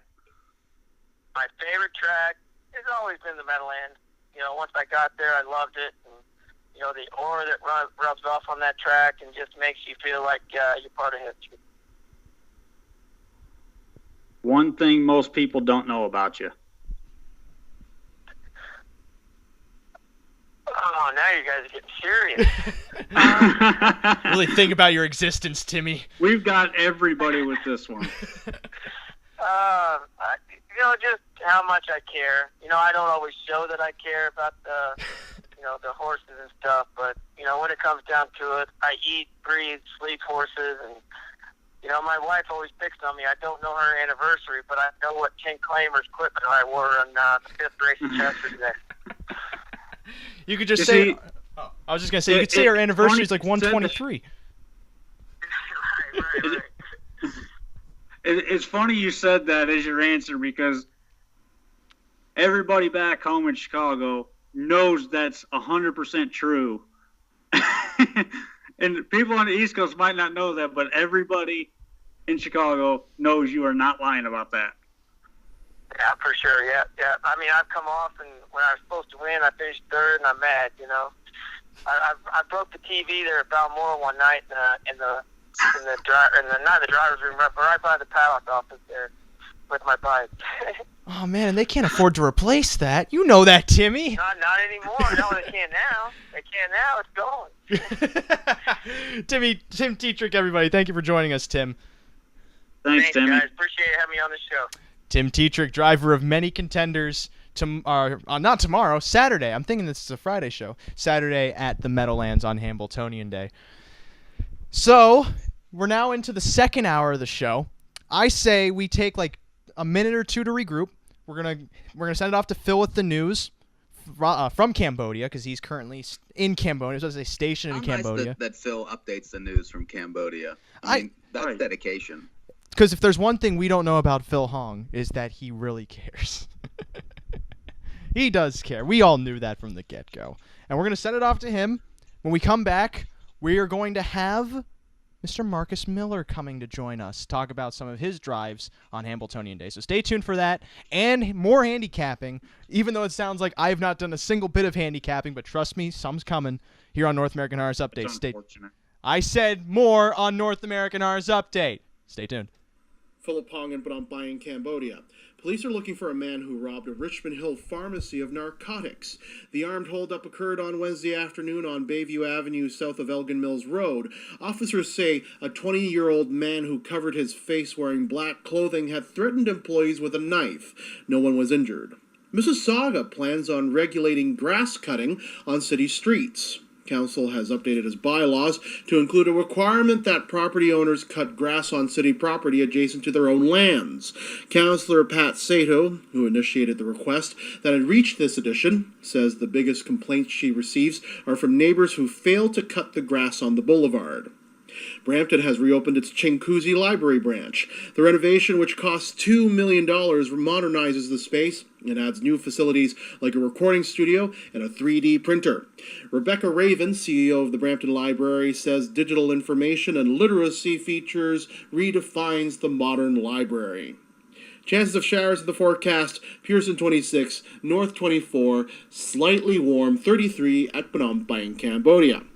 I'll have more updates on the weekend on SRN1. I'm Philip Hong. Thank you, Phil, for not only the weather from Canada, but also from Cambodia, as we'd like to shout out all of you in Cambodia that are tuning in tonight to North American Harness Update as we prepare for one of the biggest days in harness racing, the day of the $1 million Hambletonian. Now, that was a nice little reset, 2-minute break to just kind of take a deep breath because a lot's been happening. In the first hour, we went over the Shady Daisy and a bit of the John Steele. Got to talk to John Butenschoen, Brian Brown, and Tim Tetrick. Now moving on in the program. Next up on the Saturday program over at the Meadowlands is the Peter Houghton Memorial, which is one of the more interesting races, especially because these 2-year-olds can sometimes just go totally bonkers and set up for a big upset, i.e., I think it was 2011 when Weingartner ended up upsetting it like 50-1 for Jimmy Takter. And speaking of Jimmy Takter, he somehow does not have all of the horses in this race. I think they disallowed him to do that. However, he has 6 coming into this event, which I think is a record for him. I think that's every year what he's trying to be. He's just trying to have the full field of the Peter Houghton at some point because, man, does everybody just send their young trotters to Jimmy Takter? Why not? That's true. It's a good argument. It's a good argument. If you can afford it, do it. Oh, and that is a Ford. What do you think his day rate is? It has to be massive. $10,000 plus shipping and handling. Plus shipping and handling. I would probably say roughly 150. Whew. 1,000 a day? Wow, that's a lot. Not 1,000 a day. Oh. Doll hairs. Oh. But that all right. What's Rod Allums' day rate? It's about a cheese Danish and a cup of coffee. There you go. But what do you guys? An energy drink and yeah, a bale of hay. Give me a monster. Give me a monster at like 9 a.m. Some food at lunch. A beer for dinner. Give me a beer and a pizza. Give me a beer and a pizza for dinner. Yeah, a beer and a pizza for dinner. We're good. The existentially satisfied Rod Allums Jr., ladies and gentlemen. The Peter Houghton Memorial, though, this is always an interesting race to look at until the favorite ends up winning. You got 10 2-year-olds, a lot of them you may not know a lot about, and they could just suddenly pop on Hambo Day. So, Rod, I'm going to start with you because you've actually been around horses, unlike us. And I have. I said Rod has, thank you. I don't care if you have. It doesn't serve the segue well. Rod's been around horses. And we've been watching these guys as they've been racing in the kindergarten as well as in the Houghton eliminations last week on the show. And I'm curious if you really see anybody that's really starting to catch your eye. Your horseman's eye. Your equine. Your equine. That's a good pun. I love it. There's a couple that have popped out to me. Last week, Storming Mist showed me that he's getting better. 4 starts on the year, and the first start didn't race that well. It was kind of just going along, had an outside post, and draws outside again. But last week, left, got the 2-hole, and then got shuffled a little bit. And when he shook loose, he come flying. So that shows me the horse is really starting to improve and come into his own. And, it took a good month and a half for this horse to really get into gear, but I think he's starting to show that next level trot and colt style. How's it looking for you, Mike? Because there isn't really that much of a clear-cut favor in this race either. Well, I agree on the 8 slightly, but what things I don't like are the fact that he moves outside after 2 cushy inside posts, and the fact that I will agree that he was against it a little last week. So because the track was unkind to horses. a little bit from the back. I like the 1. I mean, I figure if Tactor has 6 of them and he's sitting on the 1, and this horse has improved greatly these last 2 weeks, especially this past race in the elimination, just went to the front and crushed them, came home 27-3, and was 20-1 and looked more like 2-1. I really like that race, and I feel like that he's going to be sitting close again. Some of these other ones outside, it's hard to gauge where they're going to be. The 5's going to be bet off the board once again. He's been 3-5, 4-5, 1-9 in his 3 starts, and he's got his main man sitting there. It's obviously Tactor the whole way around, but I prefer the 1 just for price purposes. Yeah, it seems like the 5 should take a lot of play. There's 2 I'm interested in, and I have to say 2 because I don't know how the betting's going to play just yet, but I do know Fashion Forever is going to be ignored. And I know you guys are going to go, Ray, you've liked these horses the last couple of weeks. I know I have. And I also recognize that this gelding really didn't do anything last week, and that ended up getting him shuffled to the back, but he recovered well enough to make the final. Came home in 27 flat on a track that was speed favoring, and that's also why I'm looking towards Metz Hall, too, because he was the favorite last week, and I feel like from an outside post, he's going to be ignored, especially with Tactor drawing to the inside, and you do the other Tactor horse, as if there are only 2 Tactor horses in this race, coming in off that win from off the pace and going first over to do so in the elimination. But Metz Hall also pulled off a first over effort in that elimination to finish second by a half length to Samo Different Day, whatever that means. If you out there know what that means, please tell me. Samo Different Day. Never looked like he was going by, though. I mean, let's be real about that. Well, it's also a first over trip for a 2-year-old. It's a lot to ask for. Okay, I'm just saying. It's a lot to ask for. If you're 2-5, you're supposed to win there. But you don't know that. He's a 2-year-old. Give him a break. It's all about excuses with 2-year-olds. You got to give him some excuses. It's kind of like when you have your 2-year-old son, all right? And he knocks over your porcelain vase that you spent $80,000 on because your grandpa left you a trust fund that you had absolutely no idea what to do with. And he breaks the vase. You have no idea how to feel, except you punish him. But then you go, you know what? He doesn't know the value of that vase. He doesn't know Grandpa because Grandpa's not here. So I gotta excuse him a bit. He can't know what he doesn't know. There's a good parallel here, and I hope you guys are seeing it. You gotta give the babies excuses. They're just learning. Learning. And we have too many more races to continue this analogy. We'll get more of an insight from a man who has driven many babies, and I don't mean literal babies because you can't harness infants, last I checked, at least in 30 states. But this guy drives harness babies. Hello? And he's my pal, Marky Miller. How's it going, Marky? Long time no see. Yeah, what's up, guys? Not much. You're here on North American Harness Update with not only the Ray Cotolo, and I do have to say the because there are too many people trying to be me, and I'm getting sick of it. But yeah, right. Also joined by Rod Allums Jr. and Mike Pribozie. That if you can't tell, that man over there is Rod Allums. You can't. You got to visualize it. We're all in a room together. And the together. one that never gets to talk is me. So there you have it. We're all in a room together, and both of them are looking very angrily at me. But I have to digress because I will just BS you for the next couple of minutes if I don't get into the horses, and you know that very well, Marcus. So I'm going to start with. Before you start, can I say I made it through about 4 minutes of your new comedy special. Really? And I think what you're doing is groundbreaking. I've never heard anybody do crowd work in an empty room before. So you see, someone's finally understanding the artistry of the album. It only took like 80 people. That's the message you were trying to get across? Well, no, because Marcus has to listen to the other 26 minutes where I deprecate. The fact that you even decided to open and listen to it blows my mind. He has to listen. Can I get my through mind? My mind is actually blown. You got through 4 minutes of it. Yeah, it was tough. Oh, wow. All right, I'll take that. It's my first album, man. I can't do more. Yeah, every comedian says that it's really tough in the beginning and just gets better. So. Gotta start somewhere. Well, it also gets better when you get the drugs, but that's for another time. Now, though, I want to start with the Peter Houghton. You drive a 2-year-old for your dad, Farsetti Hanover. Now, what I'm mainly curious about with these 2-year-olds is that as you're driving them, you're also kind of learning their nuances, their preferences, their their disabilities. I mean, they all have carts, but like with Farsetti Hanover, what have you really been able to get from her over her last couple of starts? You know what? He's really turning into a very handy horse. But he is kind of big and green still. I really did not want to cut it last week. I was kind of waiting on the favorite, and a different horse tried to remove out of the pocket. I didn't want to follow that one, so I kind of got stuck there.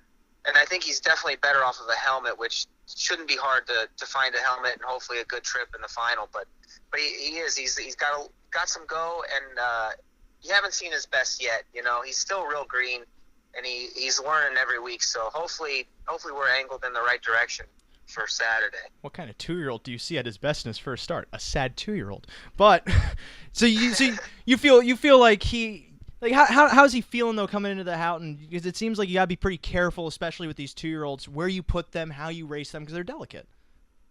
Yeah, that's one thing that's good about him though, is you don't have to be too careful. He seems like that, he's pretty solid in his gait, and he's been able to, or hopefully he'll be able to put himself in a good spot. That's what I'm hoping anyway. Now, Rod, what do you have to add to that? I was kind of wondering, you know, I thought last week the horse had a good prep on the front end, and I could tell you didn't want to cut it. And you got soft fractions on the front, but it looked like the horse was kind of lost up there. He wanted to follow somebody. Yeah, and exactly, off of those soft fractions, you just got out sprinted. And you'll see that a lot with a green 2-year-old is when they're on the front, they kind of get out kicked because they can't see anybody coming, and they don't have anybody to chase. He kicked off so the turn really hard. With the speed all around you in this particular race, do you try to press Jimmy Takter, who's got the rail, off the gate, or do you maybe let others go at him because you know he's going to go out of there pretty hard and hope they come back to you and you go by him late? I think it all depends on how many of them are leaving outside. Since he did draw inside, you know, if it's possible to take advantage of that, I would like to. But if there's a bunch of them leaving and it works out where I could maybe be second over or something, that might be better than using him too hard early. But I think that's one of I can decide at the gate. He'll either go out of there for me if I want to, or he'll let me back off too. It seems like. And then your Philly contender in the Jim Dougherty Memorial, as if there were male contenders in the Jim Dougherty. Top Expectations, coming off an interesting race because for some reason that 2-year-old that Dave Miller was driving, I forget her name, decided, I'm just going to go all out. And she goes through these wicked fractions that I don't remember a 2-year-old doing since Cooler Schooner over at Lexington. And you ended up just chasing her the whole way, and then you ended up kind of finishing decently. So how did she handle being behind that kind of speed? I think it took me and her both off guard. That's kind of the same thing as the other one. That's not really how I wanted the elimination to go. But she's actually my favorite trotter that my dad has this year as far as 2-year-olds go. I think she's a really, really nice horse. We were maybe a little too close and then uncovered to the hot fractions, so she did get a little tired late. But I really, really like her. She's really strong. She's wide. She doesn't look like a 2-year-old. So kind of the same thing.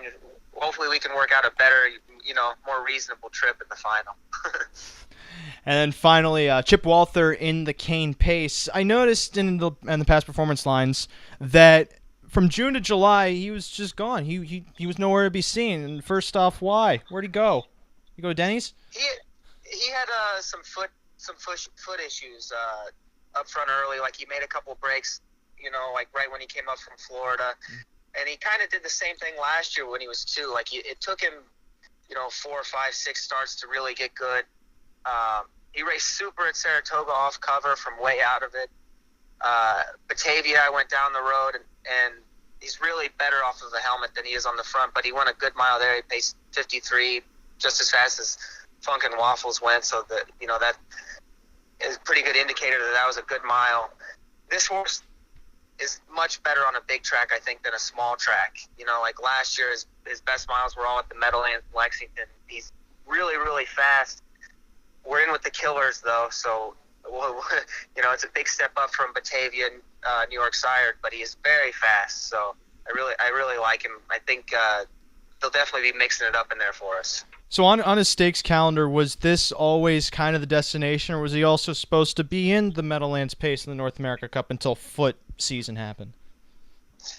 Yeah, I think early, like in Florida, when he was training down so good. The plan was to be more aggressive with some of the big stakes, but sometimes you just got to let the horse be ready when he's ready.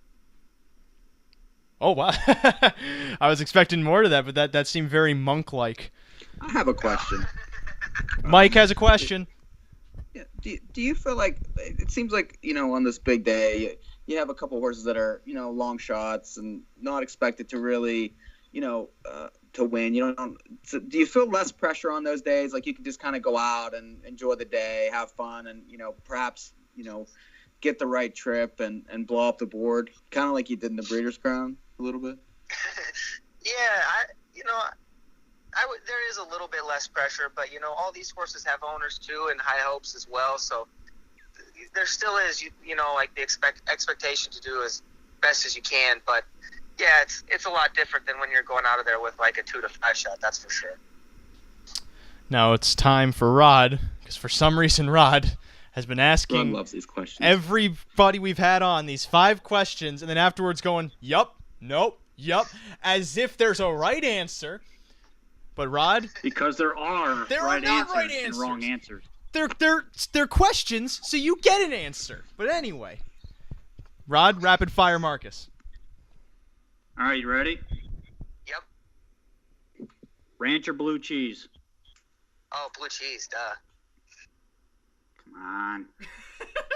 Favorite? That's like 4 blue cheeses to none for ranch. Yeah, this is terrible. It's a terrible question, but go on.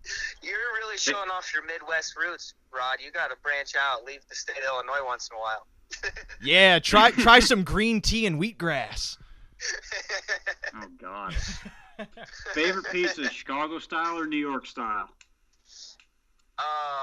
See, that's a hard question, too, because I don't like the pizza on the East Coast at all, but I'm like downstate Illinois, the real thin, crispy crust, like monocles. So that's not Chicago style either. No, it's not Chicago style, but we have two styles in Chicago. That's not how it works. Okay, Yes, we have the deep dish, and then we've got our squares. You can't make that kind of exception now. No, it's I know exactly what he's talking about. Aurelio's. We've had it a lot of times. Yep. Marcus and I used to tear that buffet up. Yeah, that was right after qualifiers were over. Yep, every Wednesday. But Balmoral is now destroyed, but move on. Yeah, okay. Where was your first drive? And I already know the answer to this because it was in the same race that I was in. Well, no, that you're thinking. My first drive ever was at Springfield. Get burned, Rod. Get burned. Matinee? Yep, I was in a 3-horse amateur race. I had a pacer, and one of them was a trotter. And I managed to win that one. With the trotter? Yeah. Oh, wow. No, I had a pacer, too. Oh, cheater. Go on. But you're definitely thinking of the race at Balmoral. I think I drove Freakzilla. Yeah, you had like a 20 claimer against my 4 claimer. My horse got claimed for like 5 or 7 the next week. I don't think Julie was really thrilled that I won by like 8 lengths. No. But yeah, I think that's the one you're thinking of. Yeah. I think my horse's name was Talon Terror in there. Yeah, and I ended up your cutting a rain suit mile, didn't fit. and you blew by me. Yep. Favorite track to race at? Probably all time, like in hindsight, was probably Maywood Park. I would say Springfield if I would have got to race there more often, but that was such a short amount of time. But like looking back at the races at Maywood, that was such a fun track to race on. I didn't even know how much fun it was until I left. Like come out to Freehold and Yonkers, and like Maywood, you could win from anywhere. You could, the front was good, but if they went too fast, they got punished for it. You could be second, third over, still win. Maywood was just like a blast to drive on. All right, and one thing that most people don't know about you. Oh, I don't know. Less than 4 minutes of Ray Cotolo how about this? Stand up. Most people probably don't know that I ran a 5K in under 22 minutes this year, which is like 7.5 minute miles. I mean, I would have went with you're one of the only people I know that supports my stand-up, but that's actually closer to like 7:10. But I mean, I guess your achievement in a 5K means more. Just for now. You know, when you're on Comedy Central, I'm not running marathons by any means. Hey, it's all a marathon up to there. But one more thing, I have to clarify you on this. I'm not doing crowd work in an empty room. I'm doing crowd work for the deaf. Thank you.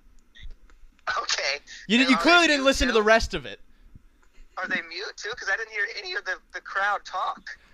Because I don't think deaf people talk, Marcus. I'm sorry. They You didn't hear the noises?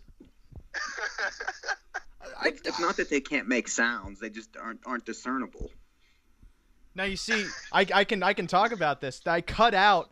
This could have been a special feature. I cut out a line at the end where the people were actually not deaf, but they were just acting like it because I was so bad. At the end of the 30 minutes? No, after that track. I cut that part out though.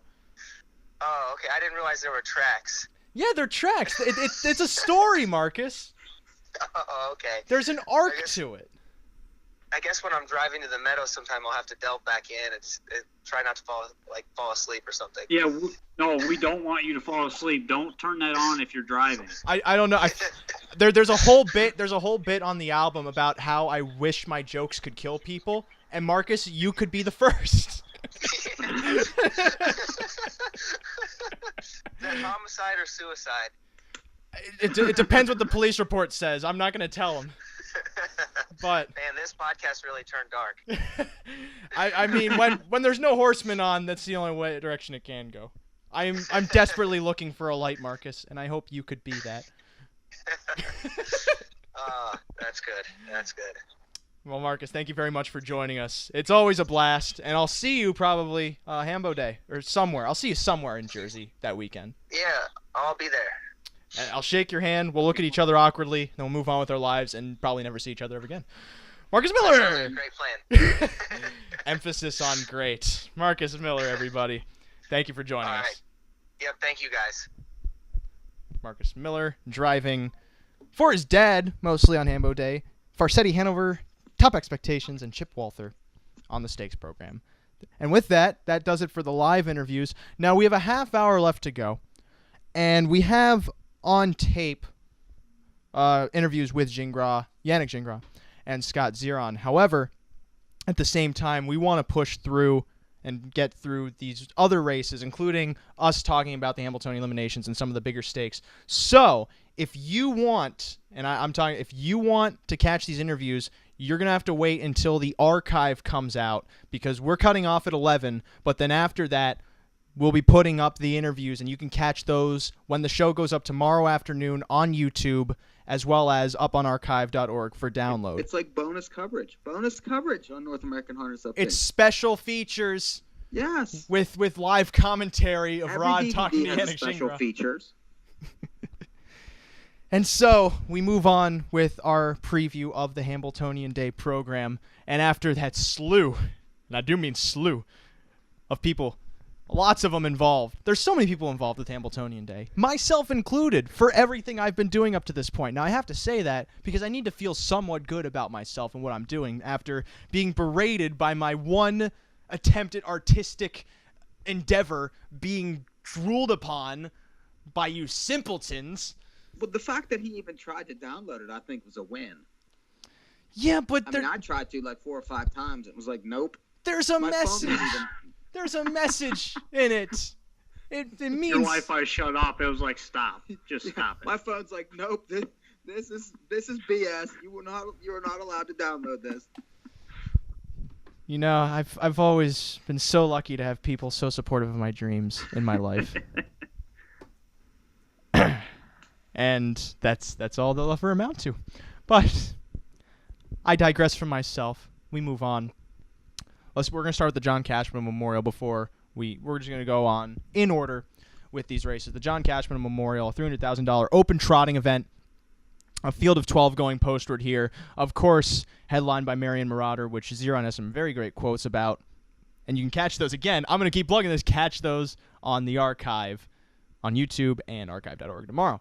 But it seemed you need to dial up Phil from Cambodia to extend us, I think. That's what I think. Well, no, because it's Thursday night. There's someone on after us. But enough of that. Marion Marauder is, of course, seemingly the horse to beat in this race. But at the same time, Resolve is still racing pretty much. He's still racing at his top form. J.L. Cruz got a perfect setup to win that Spirit of Massachusetts trotting event over at Plain Ridge. And in all honesty, this could be a much more open field than we're anticipating. Of course, Marion Marauder hasn't really shown a deformity in his armor at all over his last couple of starts. Winning his last two, and of course finishing third in that preferred, but doing so by closing so strongly, gaining 13 lengths to finish third with Roger Mayotte in the bike. A lot of the betting is going to be focused around him because he's probably going to be the favorite. And Rod, starting with you, where do you see yourself going with your betting in this race? I'm going to try to go against Marion Marauder, thinking maybe he'll be first over. And, in our interview with Scott Zeron earlier, we touched on, he's still just a 4-year-old racing against the older horses here. And I've been on Resolve week after week after week, and I'm really tempted to go against him. But in a race like this, I think he's probably the horse because, he is a world-renowned horse. He's known everywhere. And in races like this, on the biggest day in harness racing, horses like Resolve always show up. It's rare to see a horse like him not show up on a day like this. And he had a rough trip. He sat in the 2-hole to wicked fractions and then proceeded to pull before the 3/4 pole. And they went 122 to 3/4 on a 5/8. Not a really fast 5/8 either. So, with that trip last week over Plain Ridge, I think he's due to bounce back and have a good performance. And even the week before, he was parked a mile and didn't really get beat much. So I think he's due to bounce back and show that he is the horse right now, the age trotter. You really don't think that he's going to be pressed at all? Because it seems like the prerogative for him is going to be go to the front and then hold on.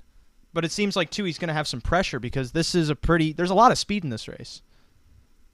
Well, if you remember earlier in the year, he beat the same group of horses, and he beat them very easily and got disqualified because he went inside pylons. That was coming last off year, the I last think, turn. wasn't it?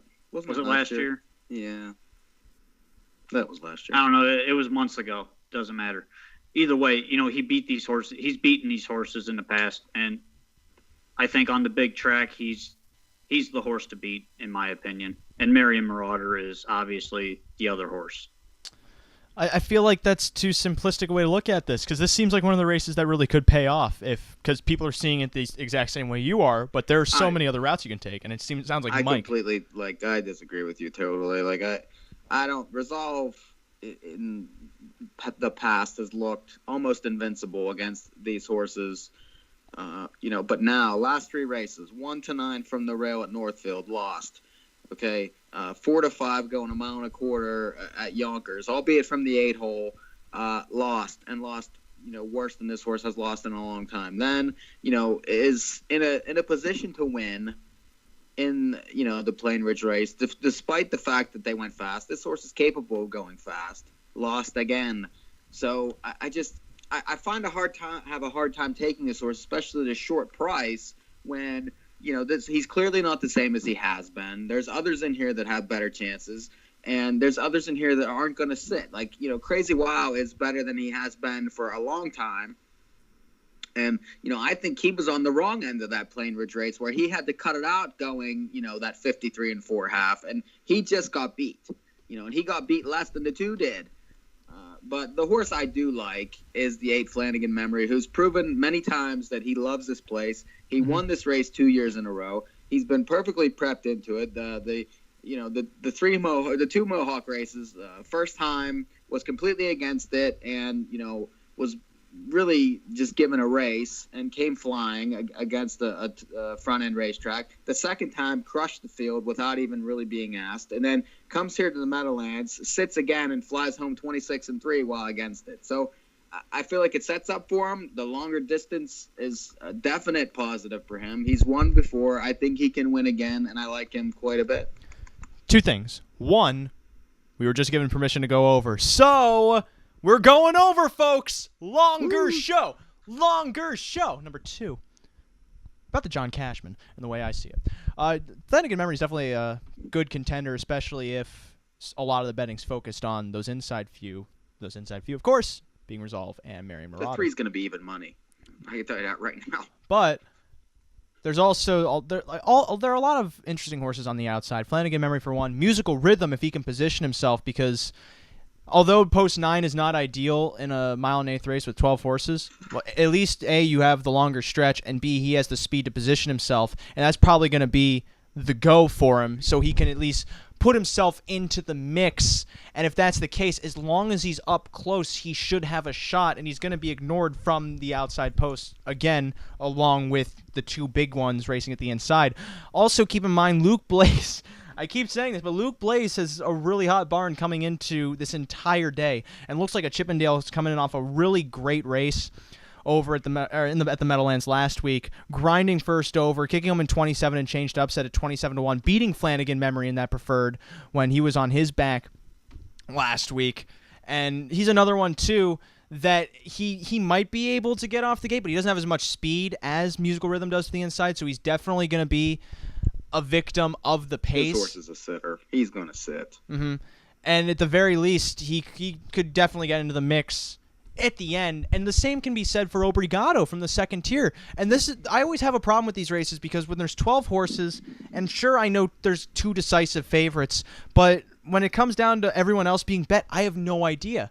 When I get to these races, I usually have my contenders, and I look at the board and I see which ones are what, and then I make my decision there. And so Flanagan Memory, Musical Rhythm, and Obrigado for me are definitely some that I'll be considering. Obrigado too, because he was at such a disadvantage. Even though he was sitting off a hot pace, it's still, everyone hit a giant speed wall at the end. He still managed to gain ground in the final quarter of a mile, but it wasn't as substantial as a normal race which he'd finish. And this is going to be his first start on the mile track in a while. He's been racing a lot, mainly on the smaller tracks, like in the Charlie Hill Trot, in the Cleveland Classic, and some opens over at Yonkers. And he has shown an affinity for racing on the mile track, especially with the added distance, because he's usually coming home. He's usually coming into the mix late, and not only that, the second tier should be able to suit his racing style, especially if he's trailing Resolve and to his inside. Rose Run Parker's behind JL Cruz. They're going to be put into the mix because Resolve's going to leave. JL Cruz is going to try and get some positioning, and they should be in some more tactical spots. But at the same time, that could end up locking them in. But then that's the whole conundrum of the mile and an eighth that makes it an interesting betting affair. Don't you think that the race sets up for a closer because of this reason, though? Because you have the 11 and the 12 that are mostly speed types that are following horses that plan to blast off the gate. So I feel like they're going to be too wide the whole way around.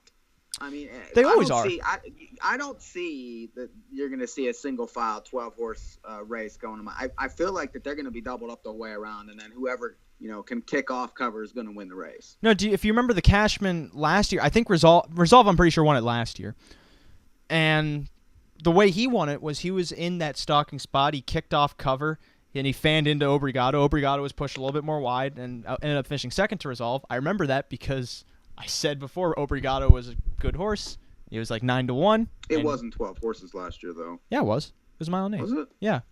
It's been a mile and an eighth for a while now. They usually get enough entries. Well, I know, but that doesn't mean it was 12-horse field. I don't remember it being a 12-horse field last year. It does mean that. But digressing from that. Why does it mean that? Because they only go a mile and an eighth if there's over 10 horses. And it was a mile and an eighth last year. Rod, look this up for us. Okay, Look this up for us, Rod. I'm not sure that that's true, but go ahead. Anyway.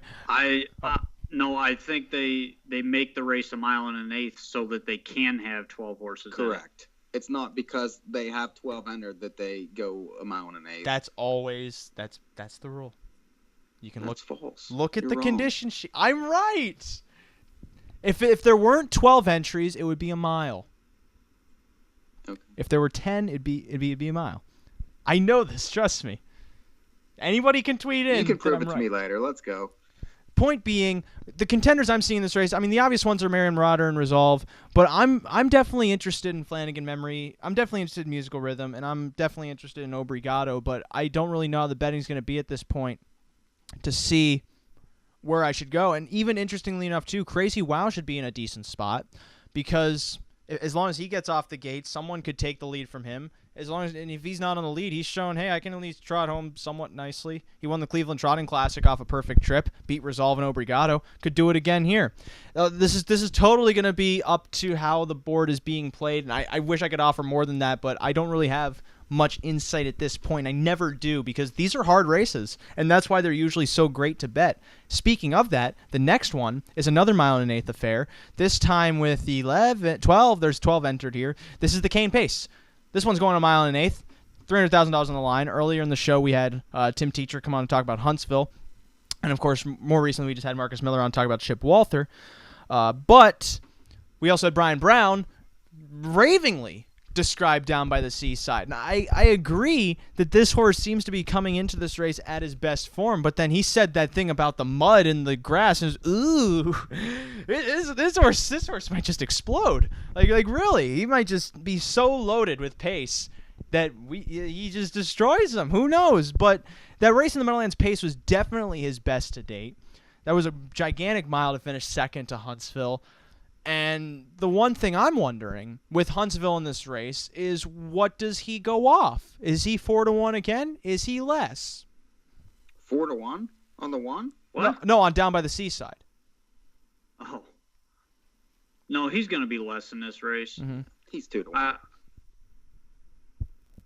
Yeah, he's easy second choice in here. And to me, the race is just too simple. It's favorite. I think the way you can make money here is if you take a stand on either one of the two horses, Huntsville or Down by the Seaside, and you key them on top. And based on prices, Down by the Seaside is probably the better key on top if you want the price. And, for third, it really is a crapshoot. Anybody in here can be third, I think. But for first and second, I think it's a battle between those two, and it's going to be a season-long battle between Huntsville and Down by the Seaside. Well, I mean, hasn't it been that already? I mean, you just have Fear the Dragon in the mix, too. It's not like it hasn't been that before. It's just a distinction. Thank you, Rod. Mike, though. Mike, I don't know where you stand. I figure you're somewhat in the same boat as Rod. Well, a couple things. One, I really liked what Marcus had to say about the two. Mm-hmm. Because he, like you said, the horse had issues. He's better on the bigger tracks, and these last two races at Saratoga and Batavia, he's raced extremely well. Mm-hmm. Coming off that layoff, and he draws inside, and I think that benefits him too because he has the speed. If this horse can get the front, going, I don't think he's going to be on the front, but I feel like that he's going to be close early. He's not going to sit with this horse, mm-hmm. and he could trip out a lot because. I don't even, like I said to Brian Brown, there's no way that this one is not going to go from the rail in this race. In a 12-horse field, he's going to go. He's going to control the race. And I think that makes it more difficult on these outside horses, especially Down by the Seaside, because he can't wait. If the one controls the race and goes slow early, then he's going to just sprint away. Mm-hmm. I feel like an early move has to come from the 5 if he wants to win. If he wants to sit, yeah, he's going to fly home. But, who ends up first up in the race besides him? I mean, there's nobody inside him that's going to be first up. Well, personally, I think Down by the Seaside's going. Totally different, stratosphere as far as class go. They can't go as fast as these horses. The only other horse that I like in the race, of course, is the 6, because I feel like that his improvement has been nuclear since Burke got this horse. I liked him in the audios, and I thought he raced extremely well. He just doesn't really get around the turns, I think, on the smaller track. He's got a ton of talent, and he's the upsetter if he can sit on the 5's back and come flying, because he was flying last week against the top 2, and he just missed being in the exacta. So I prefer the 2 and the 6 if you're going to take shots underneath. The race shape if Huntsville controls it, he wins. If he doesn't, and Tetrick somehow sits in the race, and then it changes things a little bit. I prefer the 2 to your 6. The 6 is going to be the third choice, and that's just going to be boring, really. Well, boring or not, he's probably the best. I mean, you can't control necessarily how they're going to bet. My opinion is he has the third best chance to win the race. I mean, that's obvious on the paper, but I feel like he has a better chance than what his odds are going to be. I feel like, though, his finish was definitely complemented by the other entrants in the Adios. As we know, it wasn't really that great of a field finishing underneath him. He was still moving forward at the end. He raced extremely well last week. I know you don't like him because I do. But what about Uffizi? Like, this horse is also coming off of some decent miles on the half, coming off a 51 win at Saratoga. But he drew inside in those races.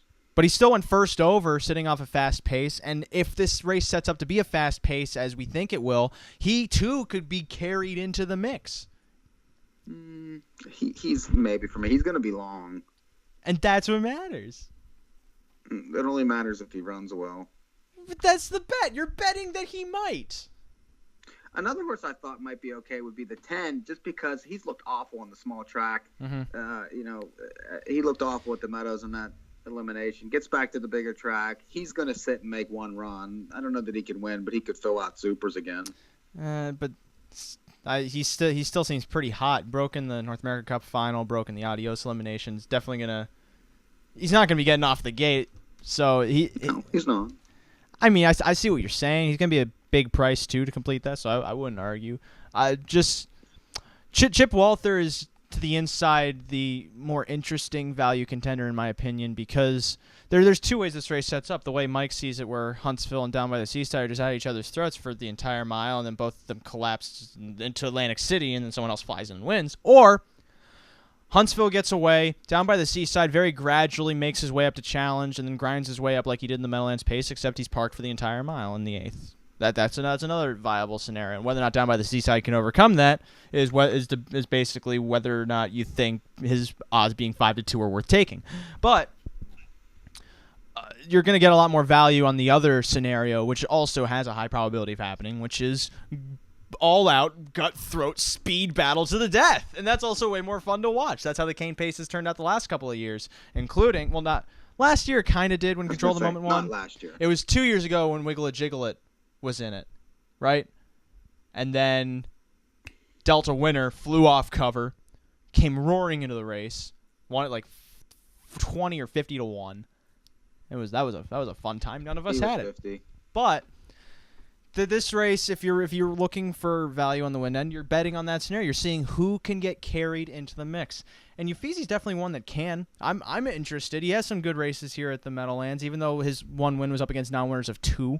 And this isn't non-winners of 2 company, I can tell you that, folks. But even though he drew the inside over on the halves, racing at Yonkers and Saratoga, he's still been putting in decent efforts over there, at least by moving outside and sitting off these fast paces for a half-mile track and at least getting involved in the end. That shows that he could be a viable option if that scenario arises. Moving on to the first elimination for the Hambletonian. Of course, earlier in the show, we had John Butenschoen on to talk about his contenders. And this race, I think this goes through Long Tom, really. This horse, to me, throughout the entire Hambletonian Trail, and I know you can argue this, has been on top. He hasn't really shown much of a vulnerability to him, except in that Beal final when he was a victim of the track. But I mean, it's just going to come down to how the race sets up, and it seems like he blasts, but then he loses the lead. He's gonna get a good trip, and the best thing too is he's going to probably be a second choice international money, who's going to take a lot of play. Yeah, I think he's probably gonna either be co-favorite or slightly be the second chalk here to Long Tom. This is another race for me. I see the 3 favorites as the main contenders here, and the other one is the other Butenschoen horse. I'm going 2, 5, and 8 here to start the pick 4, and the other contender is the other Butenschoen horse, Give It Gas and Go. So Victor Gio is also another one that can pop in there, racing in the overnights and jumping up into the stakes company. And I spoke to Yannick earlier, and he said this horse is good enough and he's ready. They wanted to make sure he was ready. And, this race is kind of wide open, but at the same time, Long Tom can just win this race going away because he's been doing it very easily on every start at the Meadowlands. Now, Mike, I don't know where you stand in this division between International Money and Long Tom. Well, I feel like International Money is the best horse now that Warner's gone. I like the horse's versatility. I like, a lot of things about him. And I feel like that they've, are working towards the crescendo to this Hambletonian. And then they could have been racing much earlier in the year, and they haven't. They started late, been perfect so far. And I do think that he is the horse to beat for the entire thing, the entire race. He's going to make the final, and he's going to be the horse to beat in the final. For the purposes of this race, being that it is an elimination, the 8 is very obvious and is, a likely probably betting favorite in there. Really? Tetrick said he really liked this horse. That was a prep last week, and the horse still flew by What the Hill basically got his own way. So that was 2 weeks ago. But anyway, I think you need to use Victor Gio just because the horse has a ton of talent. It's tactor. They've dodged all the stakes races with this horse, kind of staying in overnights and waiting for this point. And this horse ran into Oho Diamond, who basically broke the world record when she went 51 that night. And, I don't really think that they pushed this horse even that night. Kind of just let him go on his own. And, he does get wound up. He's known to bust here and there. But, it's final exam time. And they're going to see what they have in these races. And he's capable. So, and I feel like he could be ignored a little just with the other favorites. So I would be 5, 7, 8. For me, as I can only speak for me, I would be 5, 8, 9 here. Victor Gio he's still a hothead in my eyes. Like, sure, that mile he's coming off of is gigantic, but at the same time, I also know this horse to be the one that will just break whenever he wants. And Hambo Day is usually the prime time for these horses to just go all nuts out. And so, with that in mind, and also in mind that he's probably going to take a lot of play off that mile, which he was chasing in a track record performance set by Oho Diamond.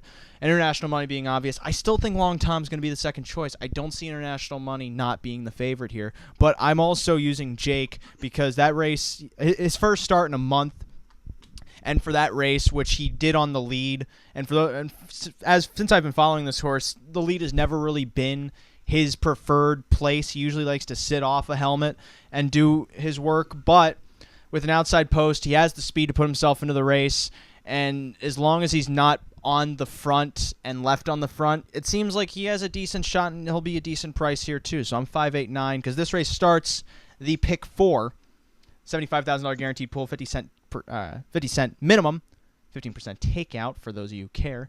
Then the second leg of this sequence is the second elimination for the Hambletonian. We got 10 lining up here, and this one is basically, betting-wise, it's between Devious Man and What the Hill, because Devious Man draws the far outside, What the Hill draws the inside, and of course the inside complements What the Hill's racing style very well. Yet at the same time, the outside could also complement Devious Man's preferred racing style. So This race isn't necessarily determined between one of the two, and I'm not sure if you agree with me, Rod, but it still seems like it can go to either one. Yeah, I kind of took a stand against What the Hill here. Ooh, yes. He's going to get bet down, and he's going to be on the front, and I think there's just... Like him? I'm just curious. Like, how can you not like this horse in this race? I'm not saying I don't like him. I'm saying there's going to be a ton of speed in this race. And the way the race is going to set up is not going to favor him because he's going to be on the front.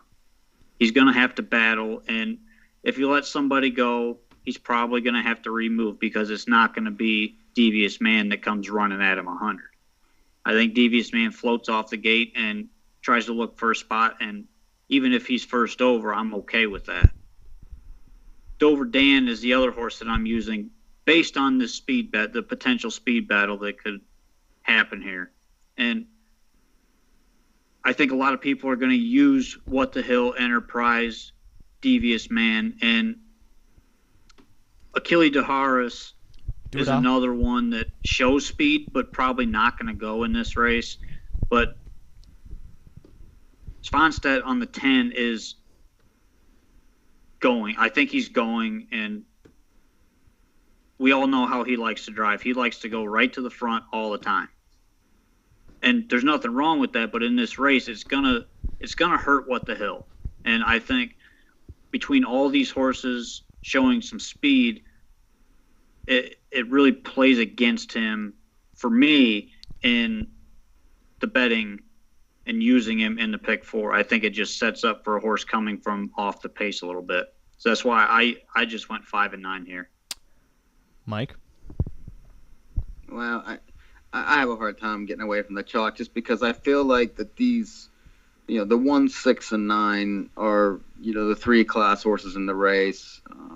Yeah, I agree with you on the 10. I had a hard time with this one. I really didn't know what to do, because the horse I thought raced extremely well on the 22nd of July. The post bothers me. I don't feel like the 1 has to have the lead to win the race. And, they gave this horse a break.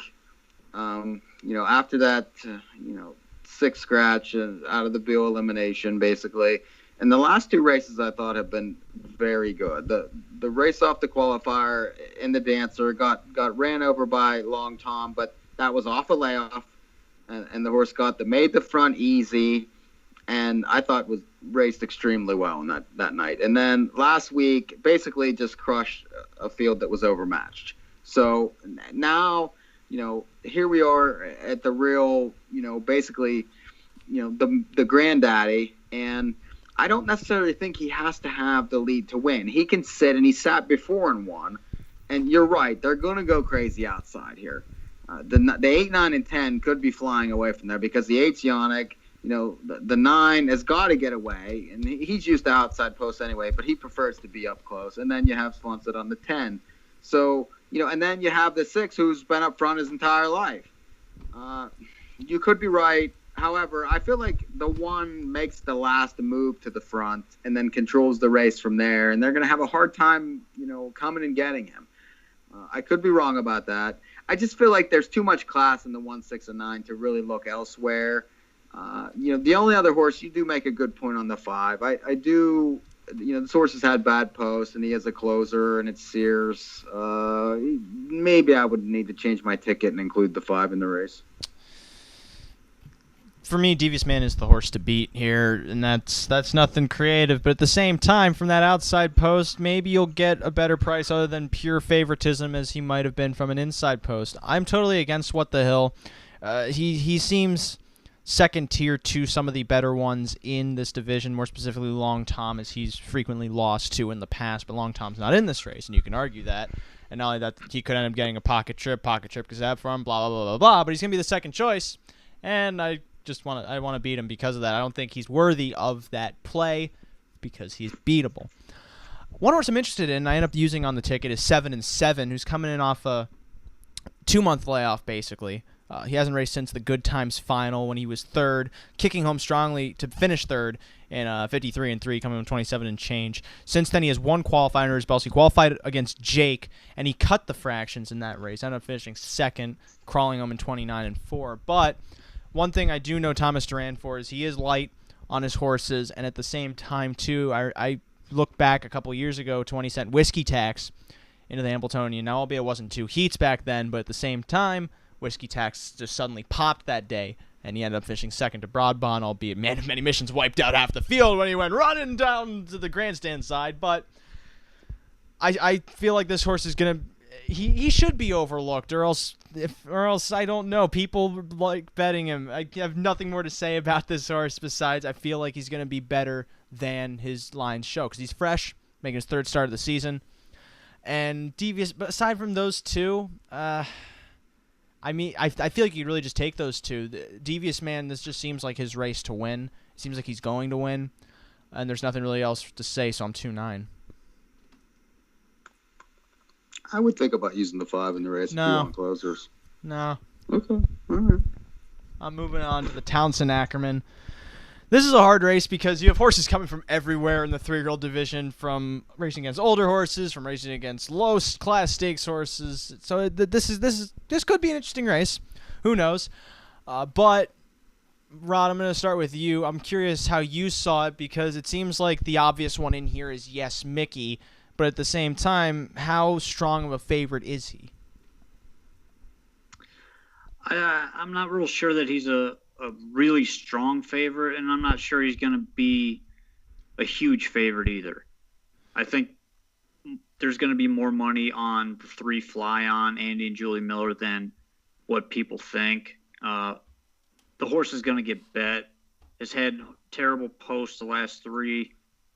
Closing and racing okay, but is one of those horses that needs a setup. Yes, Mickey, the 2 with Svanstedt again, he's going to the front and he's not letting anybody go, plain and simple. This horse will be on the front end and they're going to have to catch him.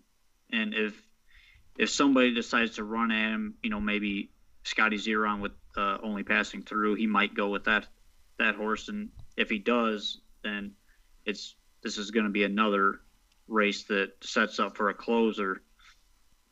And that's why I threw on Earl Variera, the 7, with Brett Miller, just because if the race sets up like I think it's going to, with Svanstedt going hard, maybe Zeron going, Yannick going on Deacon Tony, and Muscle High going from the 10 hole, there's going to be a big mix-up early in this race, and it should set up for somebody coming from the back. But the other scenario is Svanstedt leaves, everybody's afraid to go against him because they know they're not getting around him, and he gets easy fractions and wins the race. So I went 2, 3, 7, and 10. The 3, I think, is probably the play here because he's going to be a little bit of a better price than the 2 and should have a good setup, I would think. Where you stand, Mike? I despise the 3 in the race. I mean, this horse has been, 2 back, was supposed to win, junk. Last week, titled him again, junk. He's 0 for 7 this year. Hasn't even hit the board. He's 7-2 in the book. He's probably going to be 2-1 on the board, and this horse hasn't even hit the board yet. Okay, no, thank you. I think the 1 is very playable. 2 AM. This is Tyler Buter for Todd Buter coming out of PA All Stars, and races over at Pocono where the horse is closing. He closed from the 7 hole last time. Mm-hmm. Which is extremely difficult to do. He's lightly raced. He might be a little cheap, but this race, isn't the main horses. This is the lesser horses, and this is where he belongs. If you're going to try him, and he draws well, I think he definitely deserves a chance. Yes, Mickey's going to be bet also. Was from the 11 hole last time and kind of flew up the rail late, against the main ones. I'm not sure, this horse might be a little bit second tier, but he's good enough to beat these for sure. The 5 Rubio was 8-5 last time against a similar bunch. God knows he was against Jake, who is the second coming of, Jacus Christ. Hill, apparently. Jacus Christ, thank you. But he did break. Before that, I thought he raced well in the Dancer. Came home 26-2. That's hard to ignore against, Long Tom. So that horse belongs on the ticket. And then the 3 outside horses, Deacon Tony, it's Jingra, Burke. And, he broke last time also, probably won't get much play. He could be in front early. I believe the race is wide open. The 9, Meteoric, this is Johnson. And, this horse has raced very well, was 3rd international money, when he drew the rail. Then raced well in his Dancer, came home 26-4 against Long Tom. I think could, be a little bit long from the outside. And then Tetrick's horses, Tetrick, Toscano, Muscle High. This horse has been racing in conditions, draws bad, but I do like the connections in a wide open spot. They're in here for a reason. So I'm 1, 2, 5, and then 8, 9, and 10. If you couldn't tell by how deep Mike's been going in these last few races, he is, in fact, a doctor. But I digress from that. Oh, you guys didn't like that joke as much as I did. I'm All right. done. Do you want to talk? Trust me, Mike, I do want to talk. I agree with you with 2 a.m. or 2 a.m. I think that's how you're supposed to pronounce it, not 2 a.m. What's a 2 a.m.? I don't know. I like AM better. It's 2 a.m. No, it's actually How do 11 you know? p.m., but How do you know it's not 2 a.m.? it's 2 a.m. somewhere. That's every alcoholic's defense. But, or is it 5 p.m.? I don't know. I'm too young. I agree, though. 2 a.m., though, is a very viable outside contender. Draws well, should be positioned well. It moves to the bigger track. It's just whether or not all of that mixes together to be something good. I despise Rubio. I think he sucks. I think Fly Out sucks. I'm just making it this simple. I don't like him. Yes, Mickey's horse to beat. I throw him on. The only other horse I consider on my ticket is Deacon Tony. If you just toss that break, as long as he shows the speed he has in his last couple of starts, he should be up front. He'll be somewhere up close. If that happens, he might have enough to go by, zoom, zoom, win the race. He's going to be a decent price from the far outside. That's all I have to say about this race. You can formulate so many theories to support any of these guys, and that's what basically amounts to what Mike said. This is wide open. And with that, I'm 1-2-8 in the Townsend Ackerman. On to the last leg of this pick 4, the Sam McKee Memorial, formerly known as the U.S. Pacing Championship, now named in honor of the now late track announcer from the Meadowlands, Sam McKee. Free-for-all pacing event. We have 11 going postward here. And this is this division. I love this division. I love it when there's no clear-cut horse, because there is no clear-cut horse. I mean, Magat So's coming in off a good race, being carried into the mix to finish second in the Garrity, and of course he was gigantic in the Houghton. Although he was supported by how the track was playing the night of the Houghton. You have Mel Mera, who seems back to form and is probably just going to go fire and guns ablaze and see what happens. But again, this seems like this race could turn into anything, and that could make this go. Therefore, anyway. So starting with you, Rod, how do you navigate these waters of uncertainty and figure out who exactly is going to be involved? Well, I think everybody knows Mel Mara's going. That's kind of how you got to look at the race. Who is going to go hard enough with Mel Mara to press him or sit behind him? And I think Wakasashi Hanover probably goes. There's no way Timmy can duck this horse and think he's going to win. This horse races well when he's up close, and he doesn't have to grab him real hard. And that comes back to those throat issues that he talked about. And when you leave with a horse like that, you know, he knows he can leave, and the horse will relax and come back to him. So he'll be able to sit behind Mel Mara, I think. And then the other horse I think is probably going to be first up in here, but has a shot because he's going to be close, is Magat So. The horses inside of him, you know, the One Rock and Roll World, I don't see him moving too much. He might get away third and sit there, and then All Bets Off. We kind of talk about him all the time. He's one of those horses that likes the small track better than he likes the big track. And Dude's the Man. He's also the same type of horse as All Bets Off, where he's better on the small track. And so I think Magat So is probably going to get away fifth or sixth, and he's got to grind a mile out. But I think he's good enough, and he's good enough on the big track. You know, he won against these horses in the Houghton, and he was a big price in there. And I think you're going to get a decent price on him. You're not going to get 16-1, but you're going to get a decent price on him here. And if Mel Mara gets pressed, I think he's very, very beatable. And we've seen it time and time again that he gets beat when he gets pressed. So I'm going 4, 6, and 9. Mike, I'm assuming you're taking almost all of them. No, actually, I'm short in here. I'm only 2 horses for price purposes. All right. I don't, Mel Mara's this is like the Kentucky Derby for this horse, basically. After what happened to this horse in the Houghton, drew the 12 hole, really had no chance to race. Now draws the 6. It's going to be down the road for sure. And, I feel like he controls the race. He's been very good for at least the last 2 months. The Franklin, that track was horrible to front enders. He gets beat ahead, to Keystone Velocity, who loves Pocono and, came flying from nowhere to pick him off. I really feel like that he's the horse to beat in the race. And, especially with these horses inside of him, nobody's, can get close to the front and go with this horse early. But the other horse I'm going to use is the 8 Boston Red Rocks, because there's lots of things to like here. This horse has been, even though he's 0 for 11 on the year, he has 9 shares. He loves the Meadowlands. He was, I thought, very good in the Houghton when, had to race outside almost the entire mile and just missed a Market So, who, is as a horse that when he gets his setup can definitely win, and he got his setup that night. I feel like this horse can be second over a kickoff cover and be very tough to beat in here. He's been going good for a long time, and he didn't really have much of a chance in that Garrity at Saratoga. A bit of a legend kind of swooped him in that race, and this horse really didn't get a chance till late. So I'm very interested in both of these, and for price purposes also, I have to cut the ticket a little. So 6 and 8 for me. To cap off my ticket, which, by the way, you will see graphics for these tickets tomorrow and reposted on Saturday as post time approaches. Back to this race, I'm 4 deep here. I don't even know how much my ticket is. I just wrote down contenders, and to be honest, I'm probably gonna change it if it ends up being too much. So bear with me, folks. I've been so swamped as of late, but I'm 4 deep here at the moment.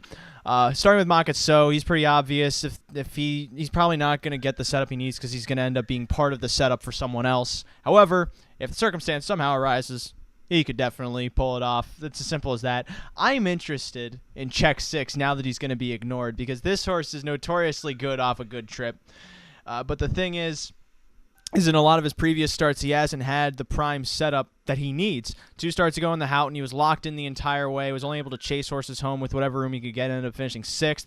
Graduate Final, he ends up getting interfered with, turning for home, going first over. He breaks, finishes 7th. Then, of course, Franklin, I don't know what happened in the Franklin, so we don't care about that one. Point being, he's a big track horse.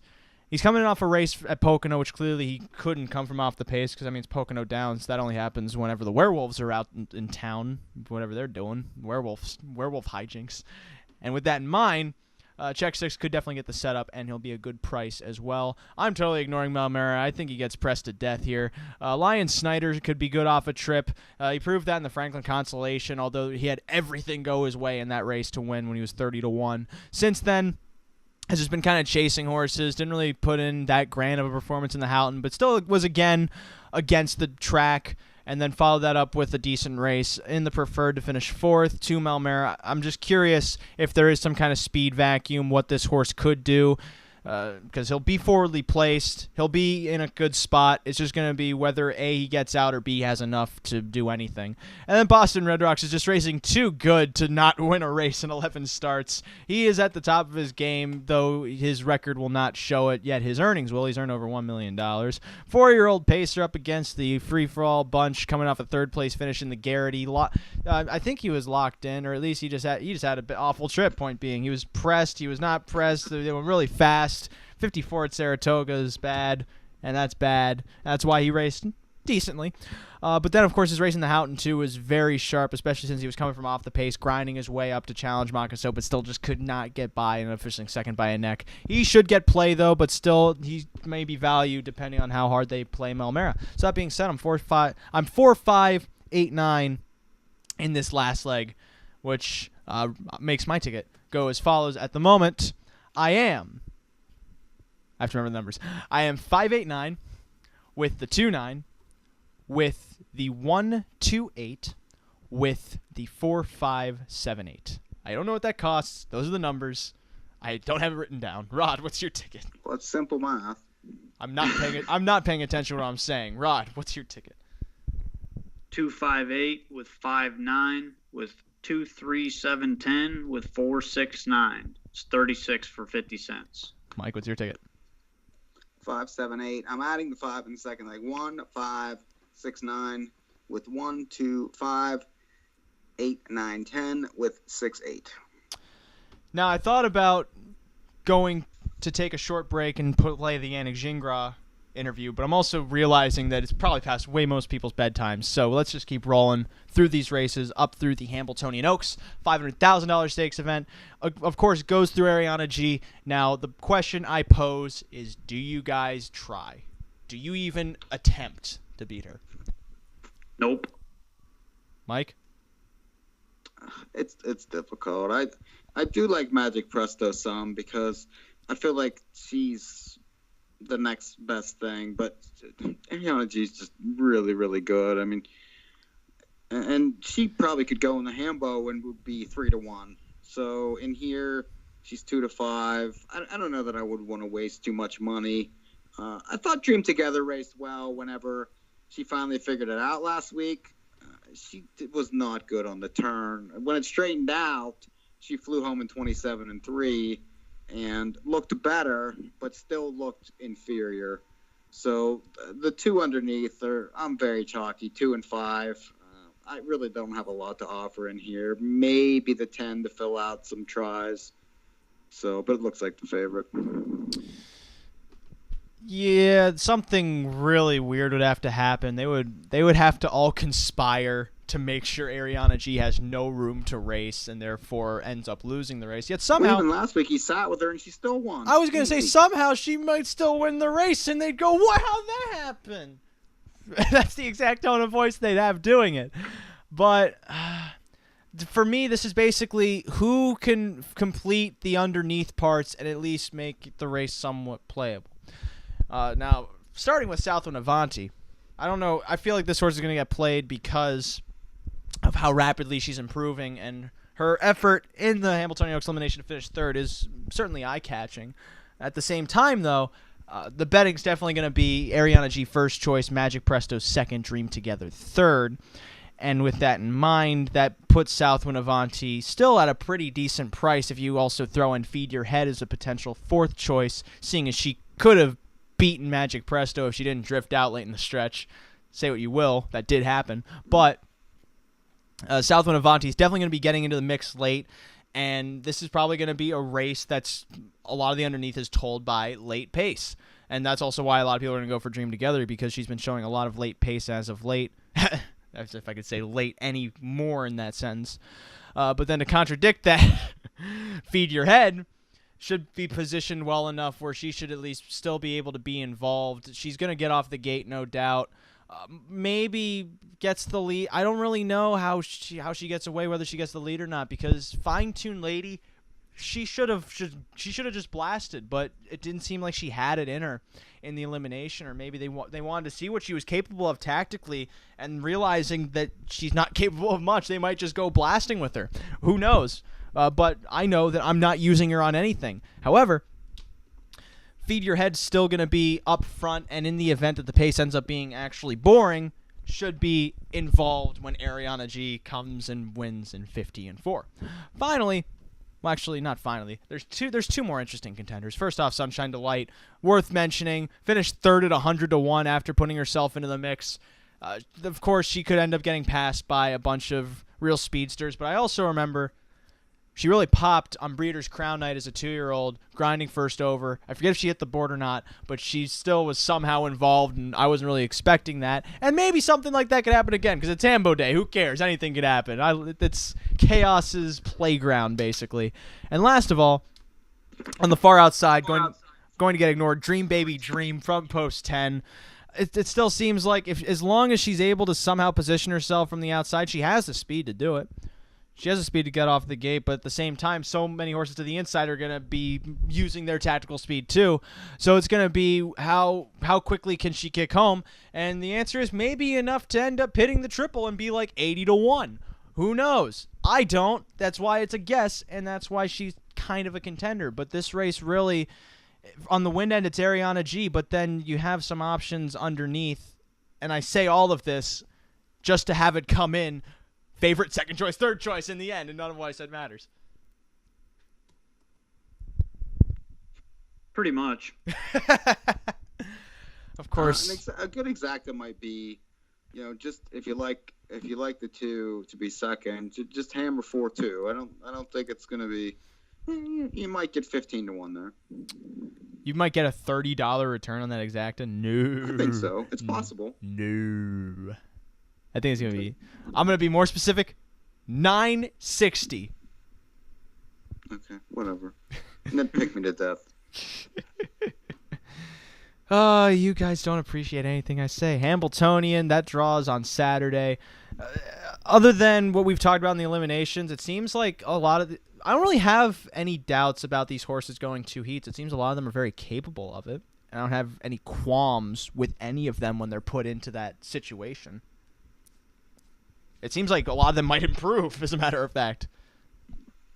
Well, last year, remember the final was separated by 3 noses on the wire. I mean, that was... But it was also the top 3 that we were expecting. Well, but what was... the horse I liked was Sutton. 50-1. That was Sutton. Yeah, But- Sutton was 50-1. But you look at the division that entire year, those were the main 3 throughout. Agree, but Sutton was sneaky last year, especially... That's why he was 3rd. In the final. Yeah. I think International Money's the horse to beat now. I know some people think Long Tom is, but I think International Money's the horse to beat. I like how you gradually decrescendoed and therefore lost any confidence in what you were saying. No, full of confidence. I like him. There you go. Scotty Z, 2 years in a row. 2 more races to go here. The Duena. Is there really much to say about this race? I mean, it's filled with a bunch of fillies that said, I can't do Ariana G. She's too good for me. And that's a limerick, ladies and gentlemen. But...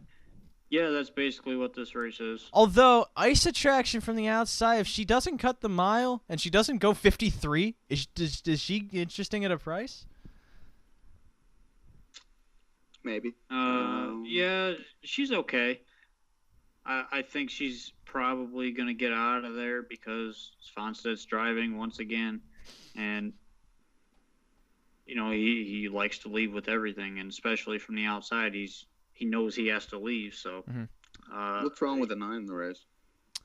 The fact that it's Princess there's nothing Aurora. wrong with the 9. Well, I mean, up against this group, that's true. Is she played, though? Is she bet? I think she's going to get bet. Yeah. With tactic driving, though, I don't know. They never She'll sway be from bet it. a little bit. They're going to bet Broadway Idol as a chalk, and she's going to be probably 8-5 chalk in here. And What about the 5? What kind of money is the 5 taking the race? 5's going to get iffy money because because of the breaks. I think people are going to be nervous off of 2 breaks in a row to put a bunch of money on Glitzy Gal. But if you're looking at it from a handicapping standpoint, I think you got to look at it from that angle. Those 2 breaks in 3 of the last 4 starts she's broke. So This is either a much she better wins. betting race than most of the races on that we've talked about. Yeah, I mean, she either wins or runs. I think that's how you look at it. You either key her on top or you throw her off completely. Would you agree with that? Because if she stays flat, I don't think there's anything in here that can touch her.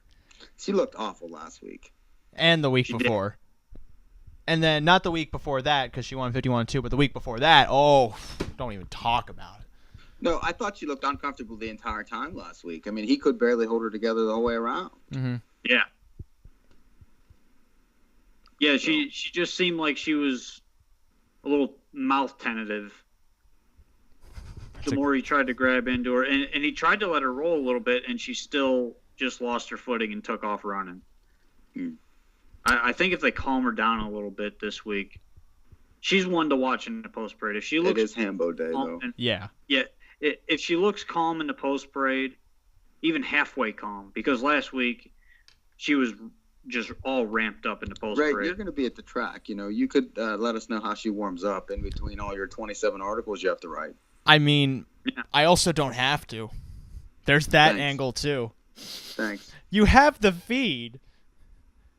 Here's what I can... I'm talking actual warm-up, like watching the horse warm up. Here's what I can do, because this is a fun story. A long time ago, my dad was at the Hambletonian, and I don't know if I can say more specifically, but point being is there was a horse racing in the Hambletonian, and the trainer, my dad talked to the trainer of this horse, and he asked him, what do you think this horse is going to do today? And the trainer said, that horse took a really smelly dump. That he's going to come up short. And then, lo and behold, that horse came up short. That's my story.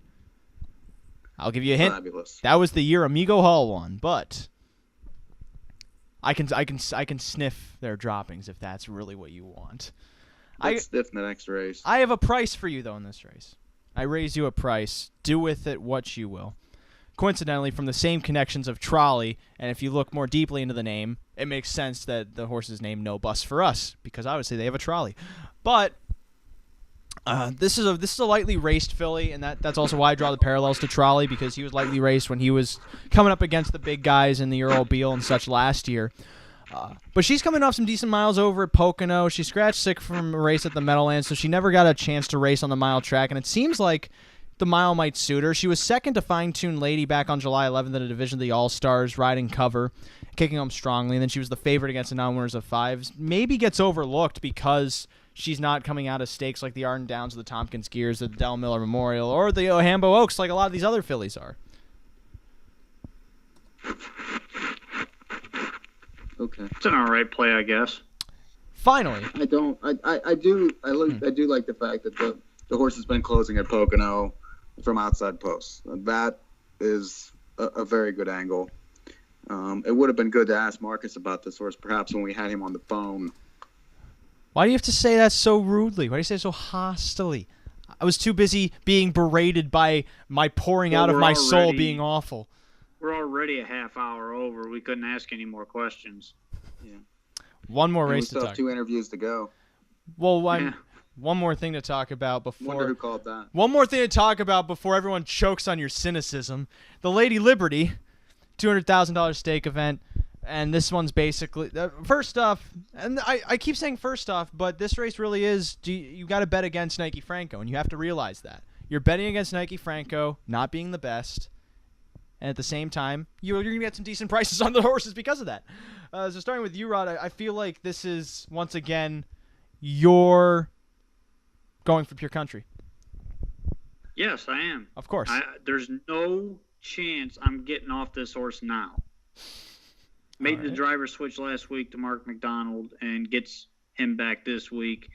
He raced the horse how she needed to be raced, and she just got snapped at the wire. And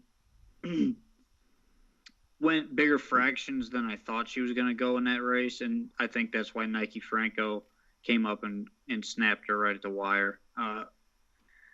You're going to get the similar price on Saturday with this horse, and she's going to be 4-1, 9-2. I think you're going to get less.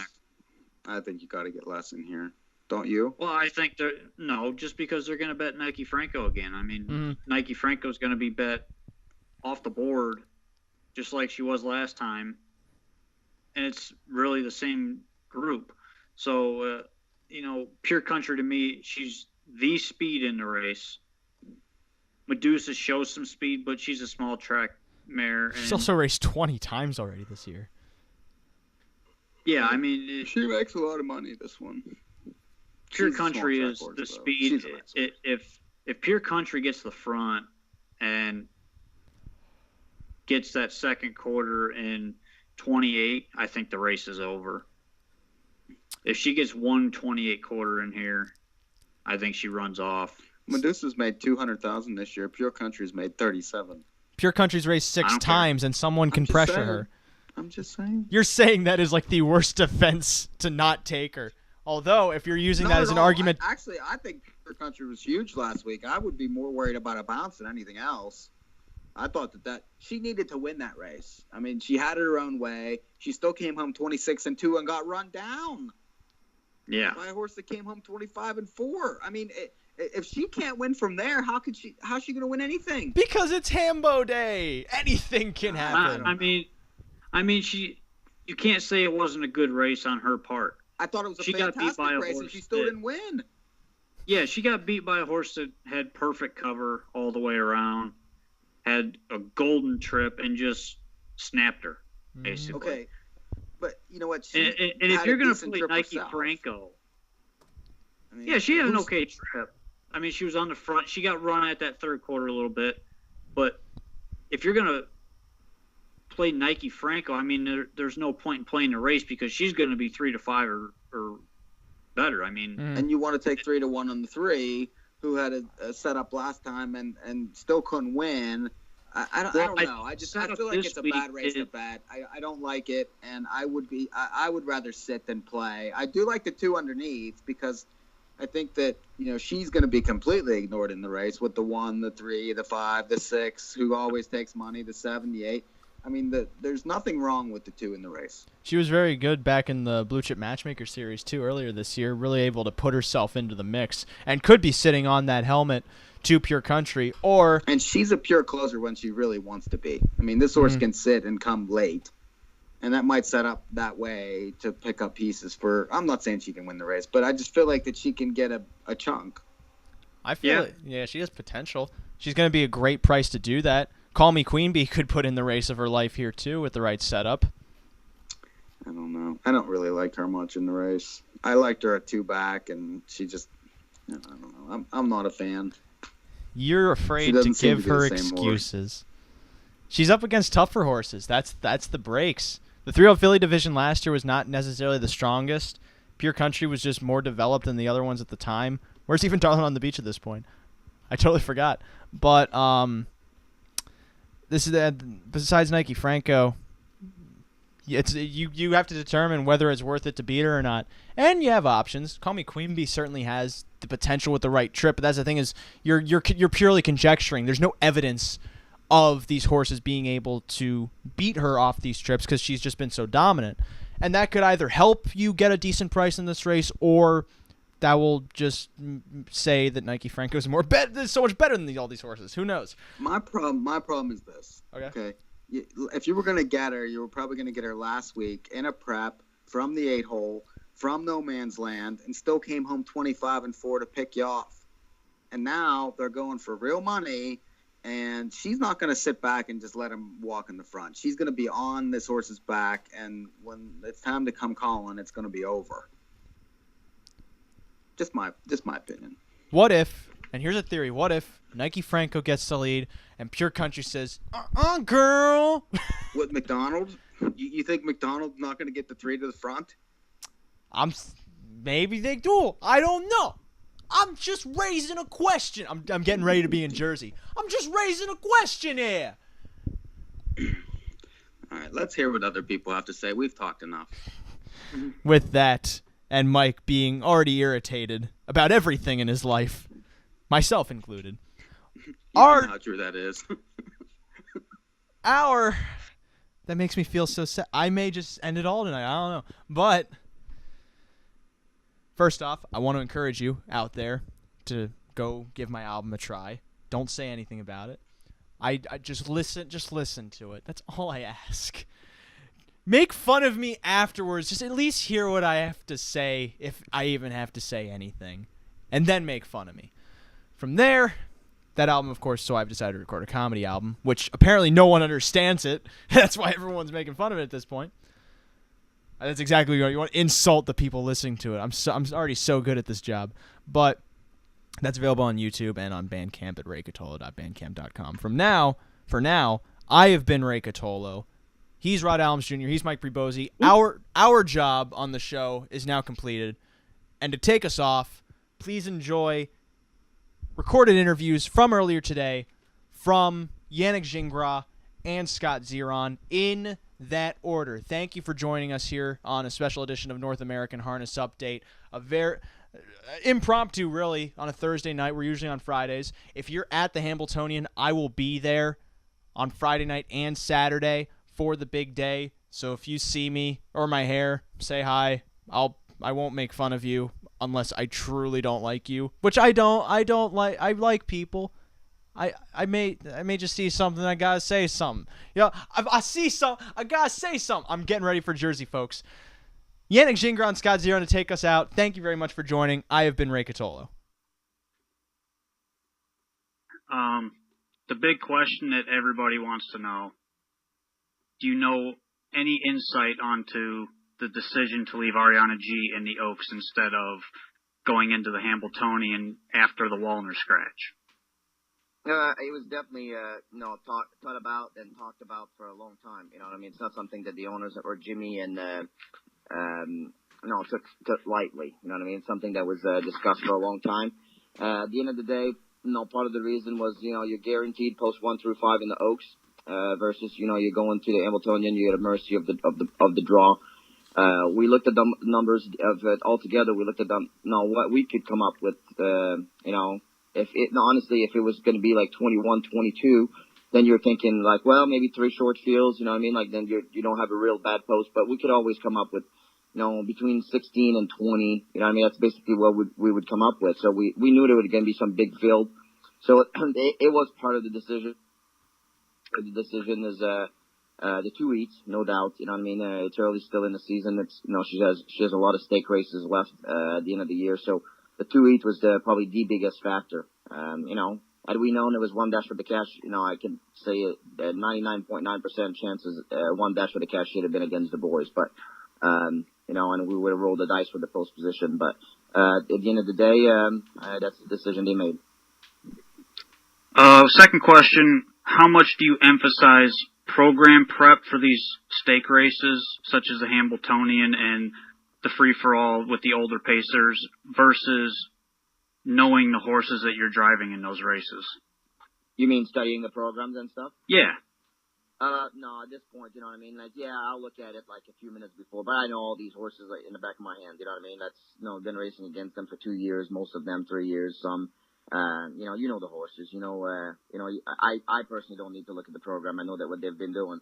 It's more like if you have a horse coming from the outside, or from like for example it's the Shady Daisy. You got Brian's Brown filly coming. You know what I mean? Like so, I got to find out about her last weekend in the Adio Volo. But it's a horse like that. You want to learn a little bit about them. But other than that, no. The horses, like I said, we know them. So it's not a lot of program proper preparation there. Okay, and you led me right into the next question. Idyllic Beach, she had a good start last week. She didn't win, but she had a really good start. And the newcomer in this class is Blazing Britches, Brian Brown's horse.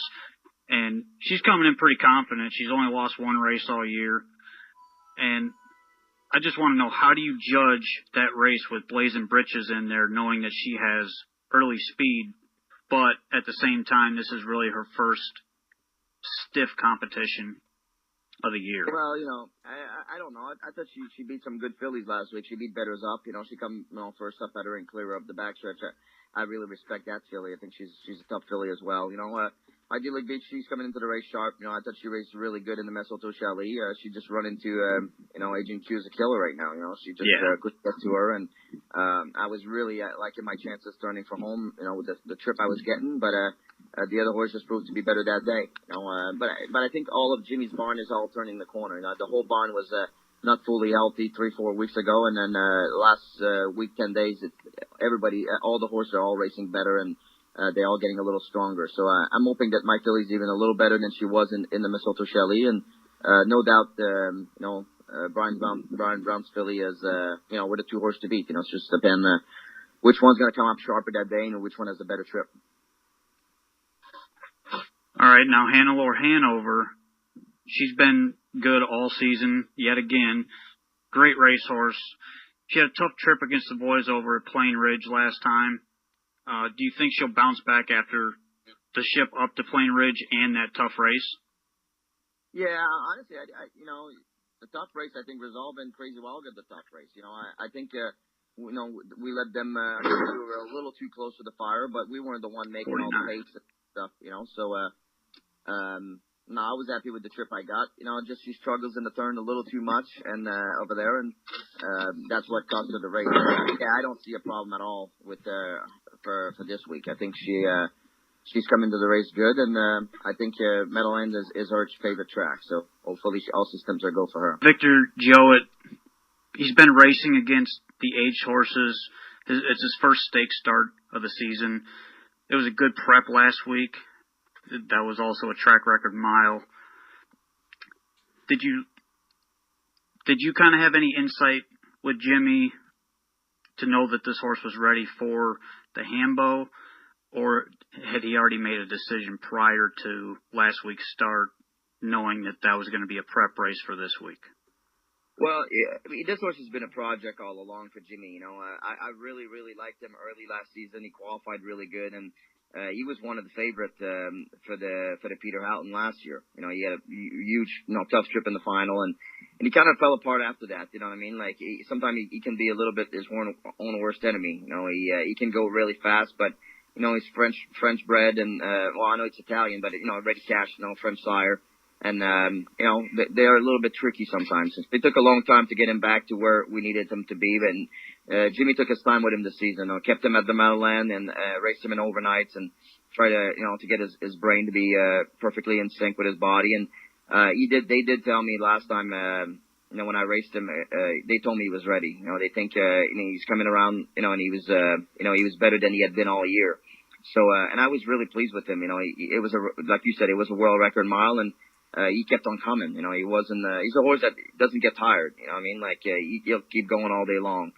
And, from what I've heard, ever since that race, he's trained a few times and he's even better. You know, and they think that, he's definitely, in the right track. So, hopefully the good Victor Gio comes out on Saturday. And if he does, I think, we'll be one of the numerous contenders because it's a wide open race, obviously. The next limb you have Achille DeHaris, I think is how you pronounce it. Yeah, DeHaris, yeah. Long shot in there. How do you see this race playing out? I don't know if you have a program in front of you or not, but how do you, What the Hill's got the speed, always shows speed. Enterprise shows some speed, and then, in between there shows, there's some horses that show a little bit of speed sometimes, but sometimes they come off the pace. How do you kind of see this race unfolding? I think that's going to be a lot of pace in that race, the way I see it. Like you said, that What the Hill and Enterprise are inside of me. Then you got Satwin Cobra, can show good speed as well. And then you have Andy Miller's horse on the outside of me. So I think this is a race right there that's, I see some big fractions. I think there'll be a lot of horses that wants to get involved. And, everybody think they have a chance, you know what I mean? So I don't think you'll have anybody like taking this race lightly. They all going to be racing. How do you judge that horse in that race coming from the condition races up into the Hambo? He's a big, strong horse. You know what I mean? He's an underachiever. I think he's got more in the tank. He's had some really good start and some average others. I think if he brings his best, I think he I'm not saying he's one of the contender, but he's got a little chance. And then. If he doesn't, obviously, then he doesn't. But he definitely has to bring his A+1 game if he wants to get any piece of the big pot. All right, last question I got for you. Ariana G, she's going to be the heavy favorite in the Oaks. How much do you weigh being in the right spot with her versus just staying out of trouble in a big race like this? Well, it's a little bit of both. You know what I mean? Like, staying out of trouble is definitely, number one factor in a race like that. You know what I mean? Like, don't want to be locked in, don't want to be, you know what I mean? Like, but, she's going to be the big favorite. Post 4 is a perfect spot for her. I'm really happy with that spot. That's, if I had to pick my post position, that's the position I would have picked, So, this time we got to draw 1 through 5. So, but I'm very, very happy with that. And, definitely if I can get her a perfect trip, that'd be great as well. But, definitely key number 1 is keeping her out of trouble. Do you see big speed in this race, or do you see the race unfolding based off of what you do?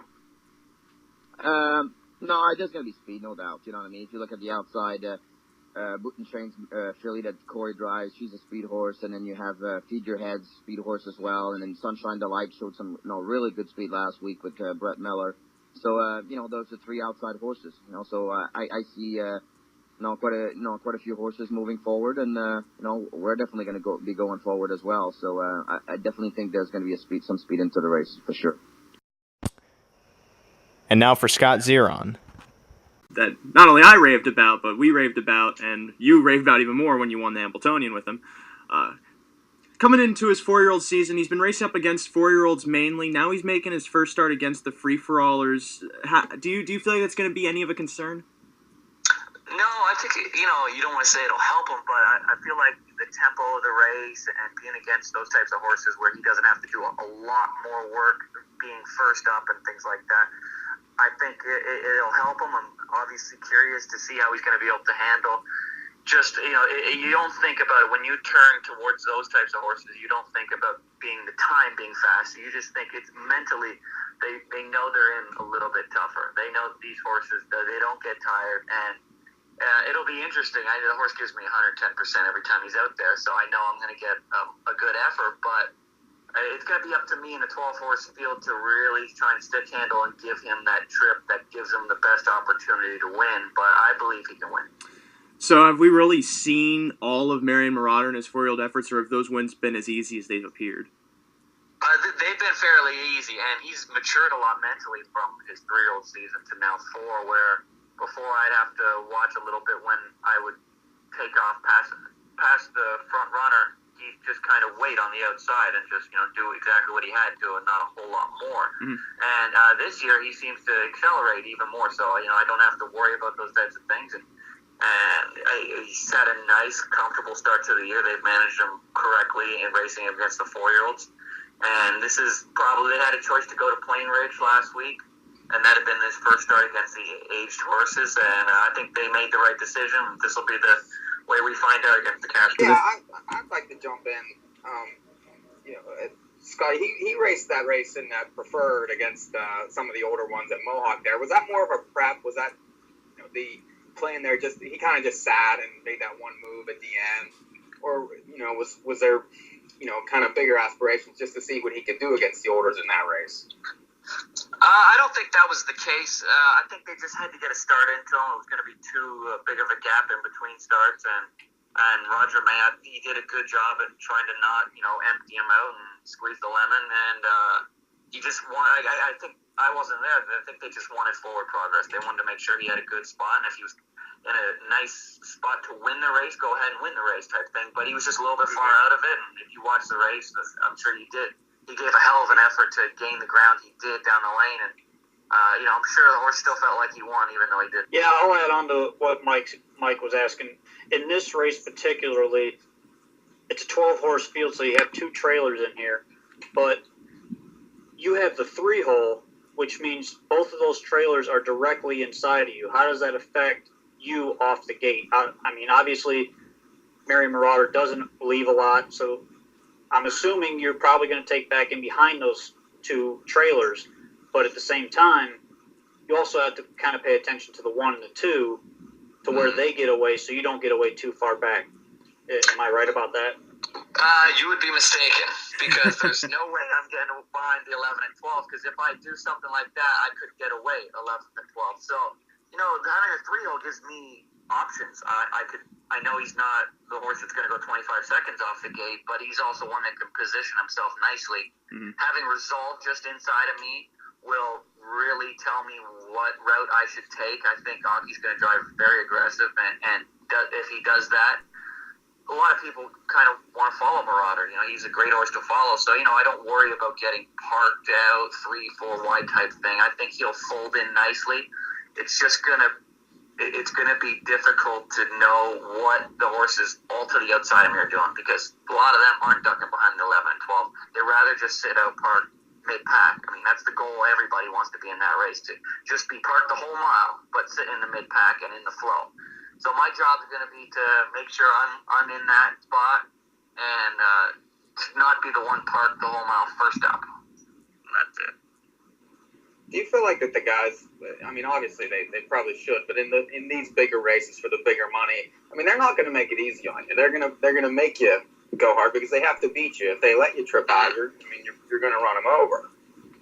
But sometimes we have no choices. Sometimes you got resolve on the front and a nice horse being first up, and Aki doesn't like to give up that front end, as we've seen. So some people just have to take that road of being the first up horse, and my job is to be right behind that one.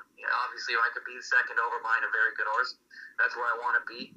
But we all drive extremely competitively, but we all drive with strategy. That's why those guys in those races are in those races, because they mentally go out there knowing what kind of trip they want to get and who's the right horse to follow. And I believe most of them believe my horse is the right horse to follow. And then from there, of course, the one trotter you've been really raving about too coming into Hambo Day is International Money.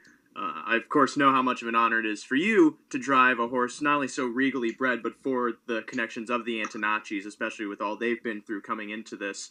But I remember as a 2-year-old that this colt, he didn't really pop the way he has this year. So I'm curious what's different about him this time around than last season. I think it's his growth. He took a little bit to grow and really mature out physically. So I think he was always just a step behind those other horses in regards to his stamina and fitness. And they kind of managed him that way, where they didn't push him too hard in many of those races. And it was just a matter of teaching him how to race it too. And now he's developed hats off to their training methods, because he's come back this year with that stamina and endurance and fitness, where his mental game has always been there throughout his career, but now his body is. So obviously you can't tell how they're going to handle a 2-heat scenario, but I feel like he's the most competitive in that race in regards to the 1 heat.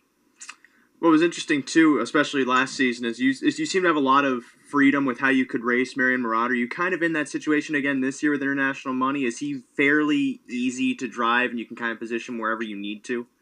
Yeah, he's great to drive. I never really chose too much of an aggressive route with him, because he's very laid back and he waits for me to tell him what to do. But his last start, I purposely wanted to push him off the gate just to see what we had and give me some options for his future races, and he left out of there very strong. So having the 5-hole in this elimination, knowing that he left off the gate really strongly and sat a nice 2-hole trip and was comfortable in the hole, it gives me confidence that now I can do many things or whatever I want to do out there. Yeah, I was going to kind of add on to what you just said, Scotty. I think that last race proved to me, and obviously to you, that the horse is very versatile now as a 3-year-old, and it shows he can hold that speed, being pushed early and having to be pushed again late. And I think the spot you're in is kind of an odd spot where you can decide if you want to leave. You have that option because a lot of the speed is outside of you. But if you want to duck, I think you'd be comfortable ducking in there as well. Yeah, I've looked at it fairly closely, and you have to anticipate Long Tom being on the outside. His hand is forced, and he has to leave out of there. Then there's a couple of the Butenschoen horses that are both inside of me. So I know that if I were to take him back, I think I'd be getting away 6th or 7th, and that's not really giving me the best opportunity to win. It might give me a good opportunity for him to race very well and to get into the final, but then we're at the mercy of the draw, and you never know what's going to happen there.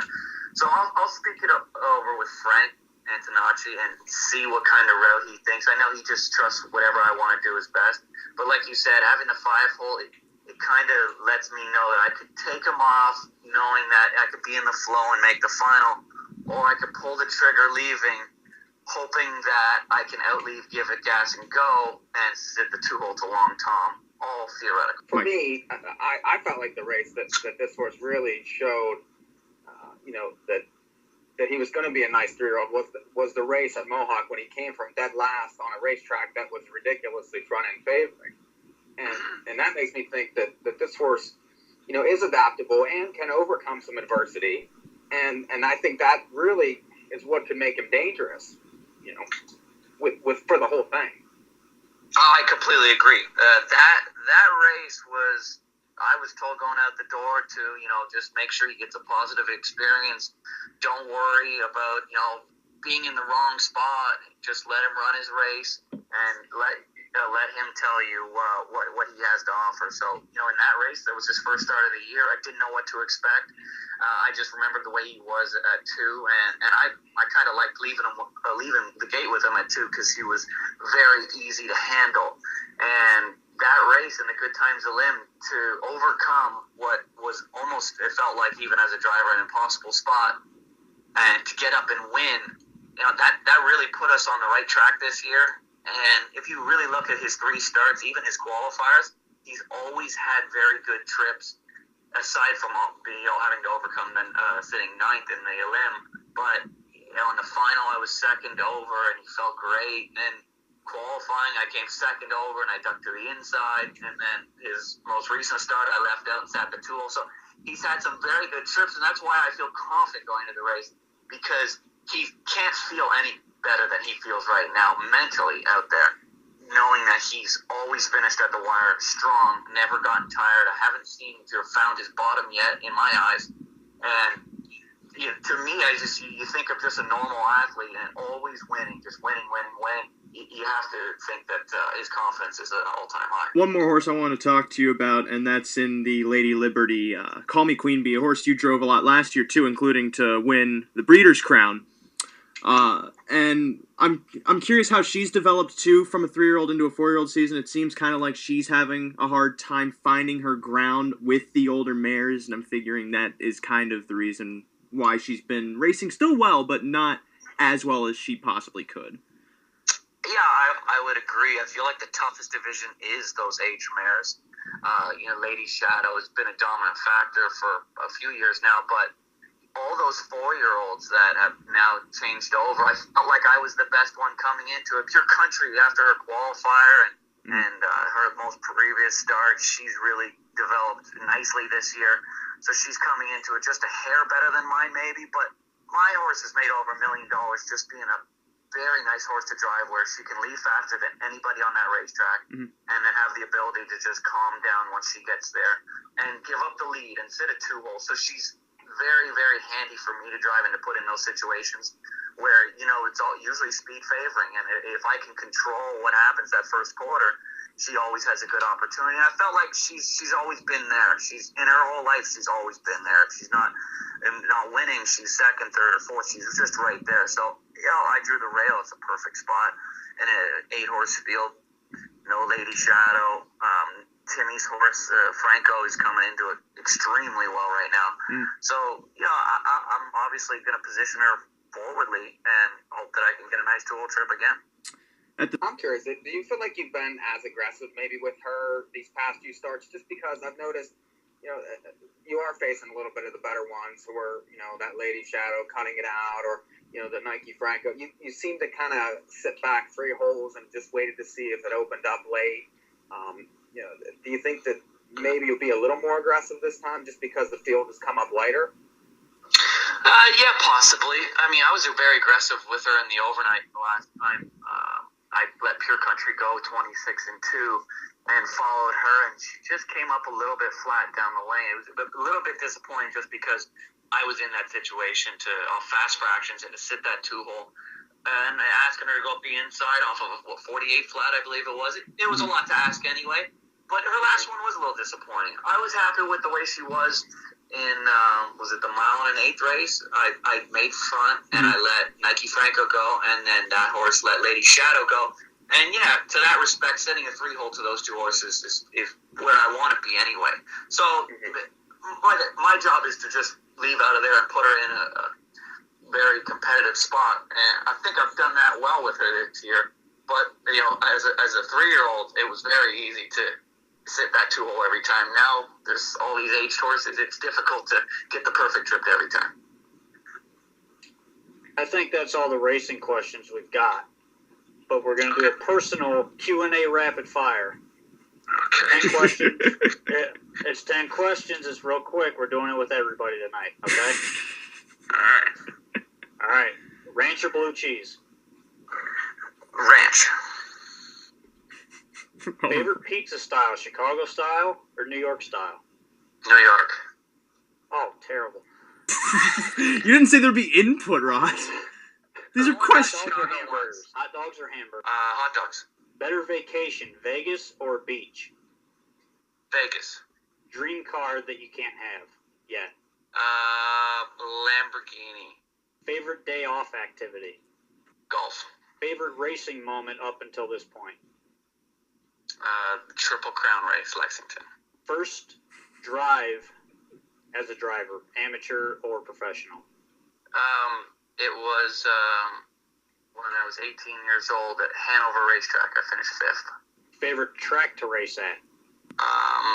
Meadowlands.